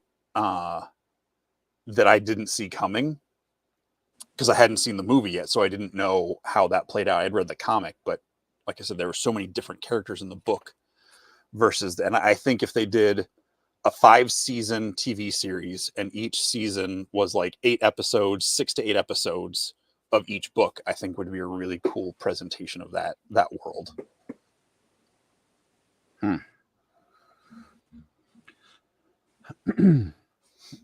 Okay. I'm gonna go with a series of movies for the death and return of Superman in a live action. Okay. I think the whole death of could be one movie because it went across several different books, and with Doomsday first appearing and then fighting all the different like Justice League characters and running rampant all over, and then Superman having to stop him and dying at the end. I think that could be one movie. And then as far as the return of Superman, I think it would actually be kind of neat to have some individual movies for each of the replacement Superman that came in, and then have it all culminate to a return of Superman kind of event where all of that comes together. Would be cool. They've done a few animated adaptations of it, but they've like rolled it all into one movie, and it's too short of a time period to even get close to the right details. And I'd also like to see it live action. I think that would be really cool. So I got to interrupt real quick. That would be cool. I would totally watch all of that. Especially because I've not read all of those stories, so it would be new to me. So I would be able to go into it fairly judgment free.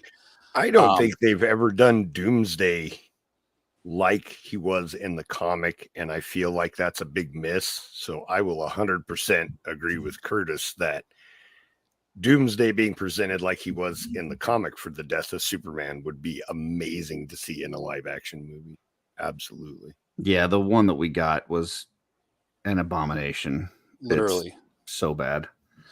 I'm going to pull this up real quick. TJ Williams was saying, thinking Ed Asner from Elf as Santa versus Chetney Pogby, which makes that even better. All right. All right, Joe. Yeah, so mine's kind of off in the weeds a little bit, but it's just one issue of a comic, but it's probably one of my favorite comics of all time. In the 90s, Peter David, the writer who had become, I don't know if he got famous from writing the Hulk, but he wrote the Hulk series for a long time. They put him, had him take over the writing duties for X-Force. And that was the Havoc, X Factor. Yeah, yes, you're right. X Factor, Havoc, Polaris, Strong Guy. So when he took it over, he did one issue where, because they worked for the government. Ooh, They were sent to meet to talk to a therapist. I love that issue. Okay, isn't it fantastic? Yeah. The dialogue. There's like no fights in the whole comic. It's all dialogue. There's a great twist at the end where the therapist ends up being Doc Samson from Hulk fame, you know.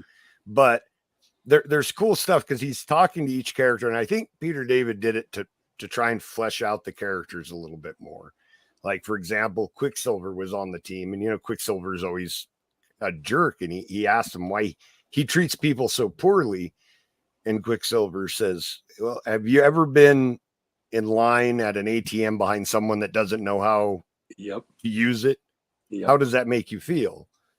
And the therapist says, you know, annoyed, a little bit irritated.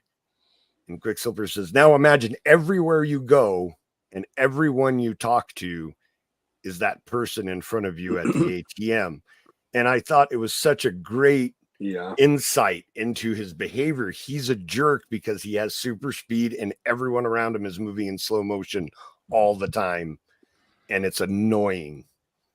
So, you know, and they do that with every member of the team. The multiple man, you find out that he got locked or left on a farm when he was a kid by himself for a very long time, you know, and at the end of that, he says, and that's why I've decided I will never, and he stomps his foot and another multiple man appears and says, ever be alone again. And it was such fantastic dialogue. I would love to see that in a show or a movie where they took that premise and just the characters, just dig into the character's psyche and what makes them behave the way that they do. I think it would just be amazing to watch in a TV show or movie, that type of depth into characters that are usually not super well-rounded in superhero movies. So that's that's my pick. That pick that you just made makes me think that you would really like Peacemaker. like I really do. I'm sure my not watching movies and shows has nothing to do with an opinion of quality. It's more about just having time to do stuff, I guess. Totally get it. When I have free time, I usually will have like a video game that I'd like to play that, you know, I've been waiting for a long time, you know, things like that. Yeah. So it's just like my life is not congruent to watching movies, but I also fall asleep during a lot of movies. So I've seen like the first half an hour of probably 50 different movies that I just didn't end up getting a chance to finish watching. So it's nothing against the movies. I don't want anybody to think that. It's not like I don't watch them because I think I'm not going to like them. That's not it at all. Cool. I think Sean got inspired. Well, I needed this to remind me of how it worked out. But so the first knee-jerk reaction I had was just Action Comics 800 from beginning to end. I want that as a movie. But since you're talking scenes, I'm going to pare it down. So one of my favorite Superman stories of all time is Superman Birthright. It basically is like a modern retelling of the origin, and it just is 12 issues, and that's that. And at one point in the story, there's a lot of Kryptonians that come down. It's not like the General Zod crap in Man of Steel, but it's like they're coming down and they're flat out like, okay, the S symbol is a symbol that the human race will be subjugated under. We're going to enslave you. This is the symbol you will always remember as the Krypton, and how we will conquer you and all this stuff. And then there's this moment where you have the S burned into the ground, and then Clark at this point, he's actually willing to give up because he's realizing too many people are going to be hurt. Ma and Pa Ken are like, just come home. It's too much. You can't do this alone. And he's flying off. He drops, I can't remember which hand is which here. He drops his glasses. And then the next shot you see is him flying head on, going like hell. Oh, yeah. And this moment for me was what I thought was going to happen in Man of Steel, and it didn't at all. And I want to see this. and then go into it with the battle and having the Kryptonians being kind of look like I don't mind if they have that like all black armor or whatever, like they did in Man of Steel or something sort of like that. But for me, like one of the things that was missing that this has is like the minute Superman comes into the fight, the people in Metropolis are like, yeah, and they're cheering him on, and they get a second wind knowing he's not giving up on them. And it's like, that's my Superman. That's the stuff I've always wanted to see. Even in Superman 2, as corny as some of that was, the minute he shows up when the Kryptonians are wrecking Metropolis and the people see Superman, they're cheering him. And the one guy in the taxi goes, oh, this is going to be good. They know he's going to take care of business. And for me, I'm like, I hope this new Superman movie that Gunn is doing can pull off a moment like that, or something where you see him flying head on into danger and the people cheering him on because they know that's their hero, you know, and give the hope to the people the way that I'd like to see it. Very cool. I figured if you went with a Superman one that you were going to do that, the one that you did for the Have You Ever, where it's Action like, 800. Yeah. I already said that was I said it, Action 800 from beginning to end. But if you need a scene, this is the scene I want. Yeah. What there, because Action 800 to me is still that's where they're telling their like individual stories of how you little vignettes, their lives, and yeah, and like that would be a good like mini series. Absolutely, yeah. Like each one showing where you're focusing on the people rather than Superman. Yeah, exactly. Where he's almost like a back character. I mean, it's like I never thought I'd get misty. I'm seeing a little story about a dad yelling at a doctor in a hospital because the doctor says that the cancer is too advanced for his son. You know, like his son's going for cancer treatment, but they're not sure if that's going to be enough. And then the son's wearing the Superman hat. And he just goes, don't worry, Dad, they're going to get the kryptonite out of me. And I was like a blubbering mess for an hour after reading that part. Because, I mean, there's so many good moments in that. And to me, that's me on the page. It's like I could be one of those stories with why I love that character so much. And they did such a good job. But I just want to see Superman like flying into battle and people excited about it for the first time in years. You know, that's kind of my big thing right now, I guess. So, yeah. Nice. Can I have an honorable mention? Of course. It was one of my favorite things, and I almost picked it chat like I did. What's that? You got to put it in chat like I did. I don't know how to spell. There was an issue of the Hulk, the Incredible Hulk. It was during the Infinity Gauntlet saga. And I'm actually sad that they didn't include it in the Infinity Saga in any way. When Thanos kills the Hulk in the Infinity Gauntlet comic, Incredible Hulk, he actually just shrinks him down to he's like an inch tall and sends him back to Earth. So the Hulk ends up finding the Abomination, and the Abomination is committing some crime or something. So the Hulk like can't do anything to hurt him because he's only an inch tall. So he like jumps on his shoulder and he's like, Abomination, stop. And the Abomination's like, who is this? And he's like, it's God. Like, God, that doesn't make any sense. And the Hulk like does his super clap like right in his ear. He's like, okay, it's God.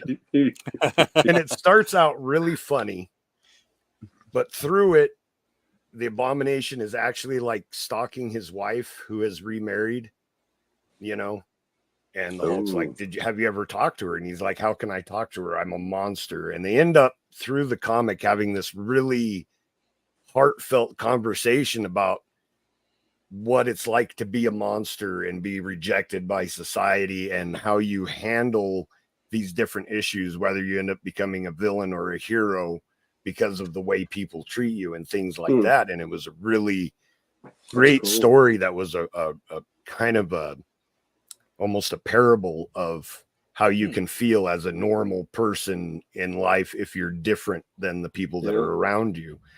And it was so awesome because at the end of it, the Hulk ends up like talking the abomination down, and he's like, all right, you know, I won't do the things that I was planning on doing. And then the Hulk jumps off his shoulder to leave, and the abomination says, thank you, Hulk.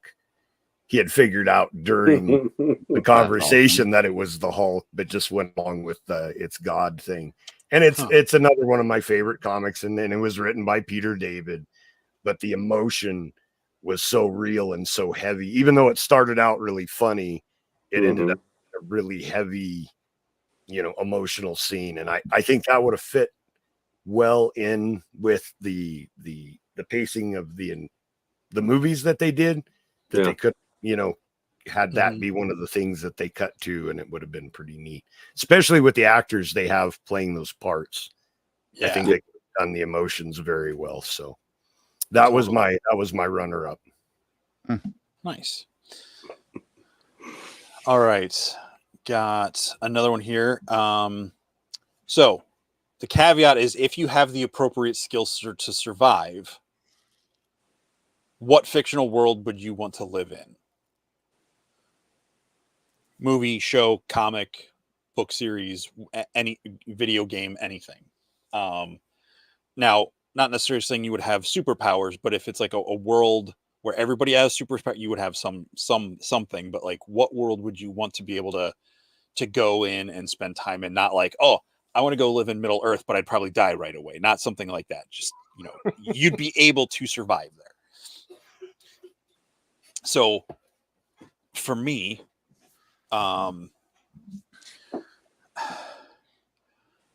know, like, I don't think I would be able to, as myself, I don't think I would be able to, but the book, Eaters of the Dead, it is the book by Michael Crichton that the movie 13th Warrior is based on.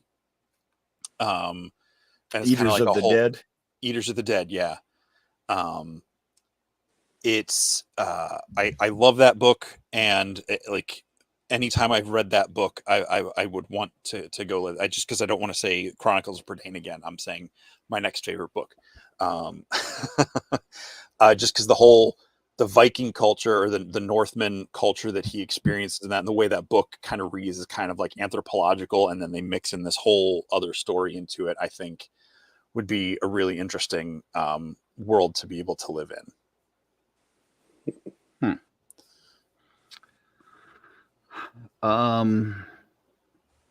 Okay.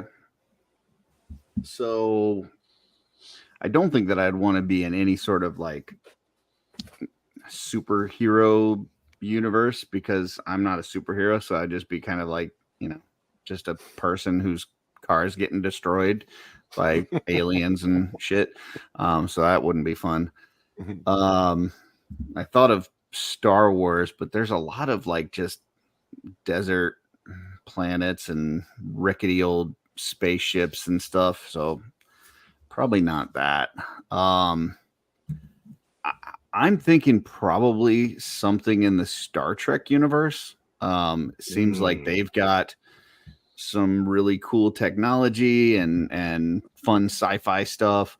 I'd probably, for those, this reference may be lost on people, but for those people that watched Star Trek Next Generation, I'd probably end up like Reginald Barkley and just be in the holodeck, like nonstop, and like kind of I'd be like living these virtual reality experiences in the holodeck. There would be this like holodeck version of Offworld where Curtis is just like talking and everybody's laughing, and the chat is like, "Oh, Curtis, you're so awesome." They're throwing a money, yelling super chat every couple of minutes. So, like, for those of you that haven't seen that episode, it's a great episode, but like he just feels like he's a nobody, really. And so he goes in the holodeck and he creates these like scenes where he's a big shot, and all of these other people that are like, you know, important on the ship, that are like the captain and number one and all this and that, like all these people are kind of like looking up to him and acting, you know, silly and stupid. And, you know, so yeah, it would be like, I'd be in there, you know, and Jesse and Joe and Sean would be telling me how great I am and bumbling around like idiots. And well, we kind of do that part already. I was going to say that's every Tuesday, right? I feel like that's just normal life for me. Yeah. So I think that would probably be it. Yeah. Cool. Joe, you got one, or do you want me to read some comments? No, I do have one. I think I understand the assignment, right? I'm gonna pick the Wall-E, the spaceship. Oh, Like, you want to be on your hover chair strapped to a TV? hey man, like everybody is obviously super comfortable in that. Oh, We're yeah. talking about an idealistic, situation to be in, and I'm thinking that You just want time off work. it's super comfortable. Like nobody does anything. The robots take care of everything for them. And it just sounds wonderful. I wouldn't have picked that. Bed sores.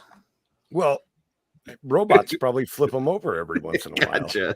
They've probably got massagers and things in the chairs to like stimulate different things. But just when you think about like what kind of world would you want to live in, and the first thing that comes to mind is like I could survive in Fallout, like I'm not a picky eater, I can sleep on the ground. I'm tired all the time. I couldn't be like a hero, but I could survive. Okay. I'd eat bugs if I have to. Who cares? Oh, but God, no. Slimy yet satisfying. Yeah, but it wouldn't be. You said, would you want to live in? I wouldn't want to live in the Fallout world. I would want to live on that spaceship. I would rather be dead than eat bugs. Like if that's what it came down to, just put me out of my misery. Like that's not. Yeah, I'm not doing that. It doesn't really bother me that much. I don't know. No. You do what you got to do, right? I would not survive an apocalypse. I would be dead really quick. So you're saying it would not bug you, Joe? No. I'm not afraid of spiders or anything. All right, stop saying that. All right, man. They're not like an hour and a half ago that Curtis talked about that. I was almost out of my particularly tasty, but if you get hungry enough, anything tastes good, right? So, Sean, I might be the most boring out of the group, but I will honestly say there's a really good reason I choose this. So I wouldn't want to. I'm like Curtis. I wouldn't want to live in a superhero world because there really would be some horrific damage.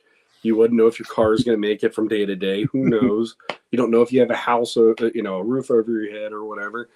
But the one thing that I'd absolutely love is if there was a world where there was a legitimate career as a Ghostbuster. I want to be in the New York that Ghostbusters 1984 with the 4 Ghostbusters were in, and I want to be able to actually be the next guy to say, if there's a steady paycheck in it, I'll believe anything you say, because it hurt me on so many levels as a kid to see those movies. And then my mom flat out going, that's not a real job. You know that, right? And I lost my shit because I'm like, they look at them. I'm like, they don't look any different than us. They just have they're like exterminators. They got backpacks. Yeah, it really is a job. You can be an exterminator. It's just not. Well, I don't want to be I want to literally touch the etheric plane. I want to do that. I don't want to touch bugs. I don't want to deal with all this stuff. I want to actually be able to go out there and fight and capture and contain ghosts just like in the movie. I would absolutely, I'd work 24/7. I would never want a day off because I'd be like, what are we going to find today? Oh my God, that's amazing. I'd be worse than Ray probably with how much I geek out about that stuff. I didn't know where anybody else was going, but I thought I had yours and it wasn't that. You thought I was going to go to Metropolis, didn't you? Nope. I thought you were going to Eternia and being in the palace. I thought you were just going to be chilling in the palace. To be honest, I thought of that first, and I'm like, I'd have Orko around me. That would piss me off after a while. I'd rather, and it's like, the Ghostbusters was always a thing for me since like 1986 when I discovered the cartoon. That was such a huge deal to me, and that's cool too. I like that. That would be all. Have a Muppet roommate. That would be amazing. Have you seen the first? What if Muppet it was a world where everybody else was a Muppet, but you weren't? So you were so human, weird, but everybody else was. Yeah, that would be so weird on so many levels. Because what if there's a love scene eventually? You never know. You never know. Sean, if I can make a recommendation, they actually made a Ghostbusters video game. Oh, I played it. Did you? Okay, yeah. I it. love that because you get hired on as a Ghostbuster right from the beginning. Ray says, "What's your name, rookie?" And Bakeman says, "Don't ask his name. We'll get attached." Yes, exactly. and my buddy had it. Like I didn't have an Xbox at that point, and I went over to my buddy's house, and he's like, "Yeah, I got the new Ghostbusters game. Can I please try it?" And I sat in front of the TV. It took me 10 minutes or more to finally catch Slimer, but when I did, I turned around and I go, "I'm a Ghostbuster!" And he's like, "You darn right, you're a Ghostbuster." It was one of the greatest video game experiences for me for that reason. I always wanted to do that. I got to bring these two comments up because I agree with both of these guys. These are worlds that would be right up on my list. And if I had spent more time thinking about it instead of living in primitive Norse, borderline historical lands on Earth, I would have maybe gotten to Tron. And hey, Eric, thanks for joining us tonight. I think I would totally see Jesse in the How to Train Your Dragon universe. That too, or Pandora from the Avatar movies. I'm not one of those people that like had depression and all those like mental health issues. I mean, I do, but not because of Avatar. Because there were stories coming. People had mental health issues because of Avatar. And when Avatar came out, there were people that got so obsessed with that world that they were like getting depressed because it wasn't a real thing that they could do. Interesting. Yeah, and they were so upset because they named the rare mineral unobtainium, and the rest of it makes sense except for that stupid crap. It depressed me. I mean, all words are made up, but but I'm just like that whole concept of that, like where they like can connect to the animals that they're riding, and to like get memories from I find that really interesting. Whether you like the movies or not, that's fine. But like I do, that is a fun world. And Doak was saying he's concerned that we're living in fantasy worlds and we can't figure out our housing or food, or that we're Sean is the bedpan changer in Eternia. That's kind of why I didn't go to Eternia. That's why I prefaced it saying, if you're in a superhero world, you would have superpowers. So if you wanted to live in the DC universe, you could partake in that universe. I didn't want to know about your powers or anything, but just like which one, that kind of thing. So I feel like though that Doak kind of missed the ball on that one, because I said I'd sleep on the ground and eat bugs. Like, yeah, there. Yeah, I'm going to spend my life in the holodeck, and you don't have housing or proper food. So that's what he's saying. Yeah, I mean, I got food generators on the ship. Like, they just make my food. I don't have to worry about that. Like in the Star Trek universe, you don't have to have a job. No. But like you said, you didn't want to live in a superhero world because your car would get ruined or your house would, like, Gotcha. I don't know what Greg's talking about here. Wouldn't be the first time you stuffed a Muppet. I'm pretty sure that would be if I lived in the Muppet reality, because eventually I'd give in, I think. I don't know. But otherwise, you live there long enough and you're like, you know what? Kermit had it right. I'm gonna make a t-shirt, Kermit was right, or whatever, and just wear it from now on. Sean gonna go get some of that bacon. Someday I'll find it. All right, I got one last question. It was a fan question. A viewer question, rather. In the inevitable future where dragons take over the world, like in Reign of Fire, what movie are you recreating for the kids in the castle fortress we live in? I have no idea what Reign of Fire is. So Reign of Fire was a movie that came out in the early 2000s with Christian Bale, Gerard Butler, Matthew McConaughey, and Matthew McConaughey plays like a badass villain in this movie. But basically someone like stirs up like ancient dragons that have been buried under London, and the world is overrun by dragons. So it's like kind of like post-apocalyptic world. There's these people that are trying to survive in this castle, like in Scotland or somewhere in England or something. And they're just trying to farm and survive, and every now and then dragons come out and do stuff. But in one of the scenes early on in the movie, Gerard Butler, who's like one of the he's not one of the main characters, but he's one of the friends. He's reenacting Empire Strikes Back, or at least the original Star Wars trilogy for the kids, as if it was like he's like doing like a stage presentation for the kids to entertain the kids at like, story time at the library kind of a thing. And he's doing like the sounds and all that stuff. So if you were in a post-apocalyptic world overrun by dragons and you were trying to entertain the children in your community, you don't get to say, I don't like kids, so I wouldn't play along. Okay, so you're not having to recreate a movie with dragons in it. No, you're in the dragon world. You're entertaining the children by telling them a story. What movie or trilogy or stories are you recreating for the kids to entertain them? Okay. Here's where I would, probably not be allowed to tell story time again, because I would go to How to Train Your Dragon and try to teach them the dragons aren't bad, and I would probably be the first one to die. So that's reasonable. Yeah, so I would probably do something, different that didn't have like monsters like that, something sci-fi, or maybe Tron would be a fun one, because they wouldn't have any understanding of video, like it would be so far out there and make believe. That would be, so I'll go with Tron and Tron Legacy. I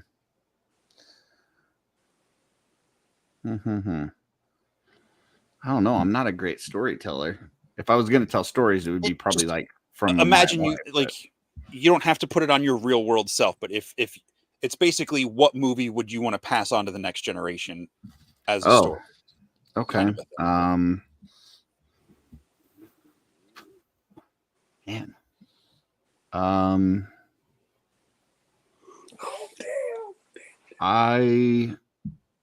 I guess I will say shit. Craig, the hell you would. I know you would do that. Friday the 13th. I'm gonna say I would want them to be able to have some laughs. I would probably go with Galaxy Quest. Okay. That's the first thing that's popping into my head. That's a good one. I can see you would tell that story well. I would try to. You would. All right, Joe. Well, this probably not. You said post-apocalyptic world, right? Well, so specifically taken over by dragons, so you're in fear of giant monsters flying overhead and burning you to death. I am anyway, so that's just like modern day. But the reason I preface that is because something that might not be appropriate for children nowadays, I might want them to know about in a post-apocalyptic setting where life is harsh. I think entertainment and continuing of culture might be important in a post-apocalyptic setting. So I am going to go with Hamlet. Okay. Yeah. It's one of my favorite stories. And like I said, probably not appropriate for kids in modern day, because there's that stuff with his mom and, it's not all super appropriate. So like the Lion King version? No, I would, if it was post-apocalyptic, I'd tell them, like, giant dragons are eating people right outside the castle. Grow up, you little bastards. It's time to get over this shit. Like, people used to kiss their moms. It just happens, okay? This is the reality of the world. So, But you're 4 years old. Deal with it. Deal with it. Get over it. Rub some dirt on it, That's... So, but it's entertainment. It's something that I really like, but also I think is an important part of our culture in storytelling. Well, it's an interesting concept that you bring up, because I think, if you think back to, olden times before there was, visual entertainment in the form of, shows and movies and stuff like that. A lot of the stories that they would tell would be like lessons, like there was a lesson in it to to try to keep people safe, especially if you're telling kids. Like there would be a lesson to keep them safe. Yeah, so, Hansel and Gretel. Yeah. The witch So- is going to eat you in the woods. Yeah, Stay in so the I house. think that's an interesting, based on that, like if you're in this world and you want them to be safe, you may tell them something that maybe is kind of dark. I know somebody was joking about Friday the 13th, but maybe you would want to tell them something a little bit kind of like that I mean, listen, you look at those movies like the Friday the 13th, Nightmare on Elm Street, like the people that get killed are typically the ones that are doing bad shit. Like they're either, having premarital sex, they're doing drugs, they're drinking, like, those are the ones that are dying. So They obviously I don't don't know. tie their shoes tight enough because they trip and fall all the time. And I know you're just using an example, but I gotta call BS on Hansel and Gretel as like a lesson, because like they leave a trail of breadcrumbs into the woods. What world do you leave breadcrumbs that like birds, ducks, or some other critters aren't like snatching that bread up like before you get 3 feet away? That's the moral of the story. They're dumbass kids, and dumbass kids should stay home because they're going to get hurt. Okay, That's the moral. yeah, Did Joe just become Curtis for 2 seconds? it was awesome. I loved it. It's the point of the story. I love it. don't think All I'm right, Curtis. I think it's just that's the moral of the story. Joe is the storyteller. None of the kids want to go hear the story when it's his turn in the If castle. I'm lucky, because I do not like children. No, I just I'm just saying that because you said not to say that. So, I know. How about you, Sean? I got 2. One will be an honorable mention though, but the first one that I wanted to do like crazy is, you'll know it from this line. It was the year 2005. There we go. Transformers the movie, because I know all of it and I've seen it so many times. I could perfectly just go, this is a movie, you're gonna love it. If you don't, you need to get out there and fight a dragon and prove to me that you don't need to be here right now. You doing this on stage, in my mind, knowing you, it's somewhere between Marty McFly playing Johnny B. Good Yeah. and Jack Black teaching the kids in School of Rock. It's somewhere in there, because you're going to do the voices, you're going to do the air guitar, or you'll be like, just give me a real guitar, and you're going to play the songs, and you'll get the kids into it. Yeah, totally. It's like, and then Prell's eyes, damned, he damned, and he died. Just start Smoke right there. coming out of his face. But the other one that dawned on me that it would be friggin' amazing to do this. This is the honorable mention, is Clue, because all I kept thinking was the finale of Clue, but stretched out through the entire movie, and you doing your damn best Tim Curry impression to keep it interesting for the entire hour and a half you're doing this whole thing. That would be good. Which brings me back. I got to bring this back to Congo. Tim Curry is the absolute best part of that movie. He doesn't exist in the book that it's based on, but he is fantastic in the movie. And that'll be my honorable mention. The little gorilla talking in sign language is the best. That would be my number 2, I think, movie to reenact for the kids. Interesting. And, now that we've had this discussion, I think that I would have to rethink it and think about something that could be done in a more of a play format, and get other people to like do the voices and do it, So yeah, I think watch Reign of Fire. It's a fun movie. Like it's a good movie. I kind of ruined the premise for it. I've got too many movies on my list that people have thrown on here tonight. It's grown immensely. And I still have, I would say watch it before I the have 5.5 seasons of Stargate to get through, plus Stargate Atlantis apparently that I have to watch. So yeah, Stargate There and Back Again, To Infinity and Beyond, Stargate, the Starlight Express. Yeah, that's the one where it's Stargate but told Baseball's as the trains, lunchbox, roller skating. Baseball's the breakfast cereal. Stargate, the bouncer won't let me through it. Yeah, Stargate, the flamethrower. Okay. All right. Well, is that a show? I think that's a show that lasted pretty much a little longer than I thought it would. So well done, fellas. I like that. That was fun. I Yeah, like that was fun. Jesse I did enjoy Genda. that. thank you very much for jumping on with us tonight. It was nice to have you 2 weeks in a row. This was 2 shows in a row with Sean. Well, last week I was. They're going to have to put you in the credits, Sean. Yeah, I know. I'll have to be back in it. Just write my name in with crayon. It's fine. But no, like this one, I just ended up. What was the deal with Curtis and Spider-Man? So I was like, I gotta see. Well, okay, I didn't set that up at the typing. beginning of the show. Curtis was away in Kansas all week, so I was like, "Oh, Curtis is going to be coming homecoming, because home. he's back Homecoming." home. That was the first analogy my mind made, or reference my mind made, was to the Spider-Man Homecoming. I thought it would be funny to put our faces on it, and I couldn't find one with more than those 3 characters on it that wasn't like a vertical poster. Makes sense. And that wouldn't have worked for the screenshot. So Gotcha. I didn't get it either, Sean. I was like in our chat. I was like, did I miss an episode? Like I thought maybe they did one during the week and I wasn't there. Like you know, I'm I think I got it right away because Curtis had been for every complaining for OffWorld, days so. about having to go on this trip. Yeah, so and I think it was right after he posted pictures of the Spider-Man toy that you showed off, like in all the poses and stuff. So Spider-Man was in my head, and Curtis coming home. All right, Curtis, Spider-Man, Curtis Akerman Homecoming. Yep. You know, Gotcha. I'm not saying it was a logical leap. No, the trail of breadcrumbs you left on how you got there makes sense, Jesse. I mean, when it's crusty, dry, old, moldy bread that none of the ducks are going to eat, I'll show you where to go. What? Speaking of going, I got to go take care of some dogs. I'm dog sitting this weekend, so Curtis is playing with his Optimus, and I think Sean said he was going to play with his Optimus that he doesn't have. Why am I Sean? If Optimus was going to sign off the show, how would that go?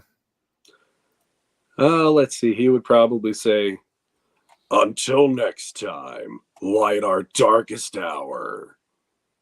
By the way, this is.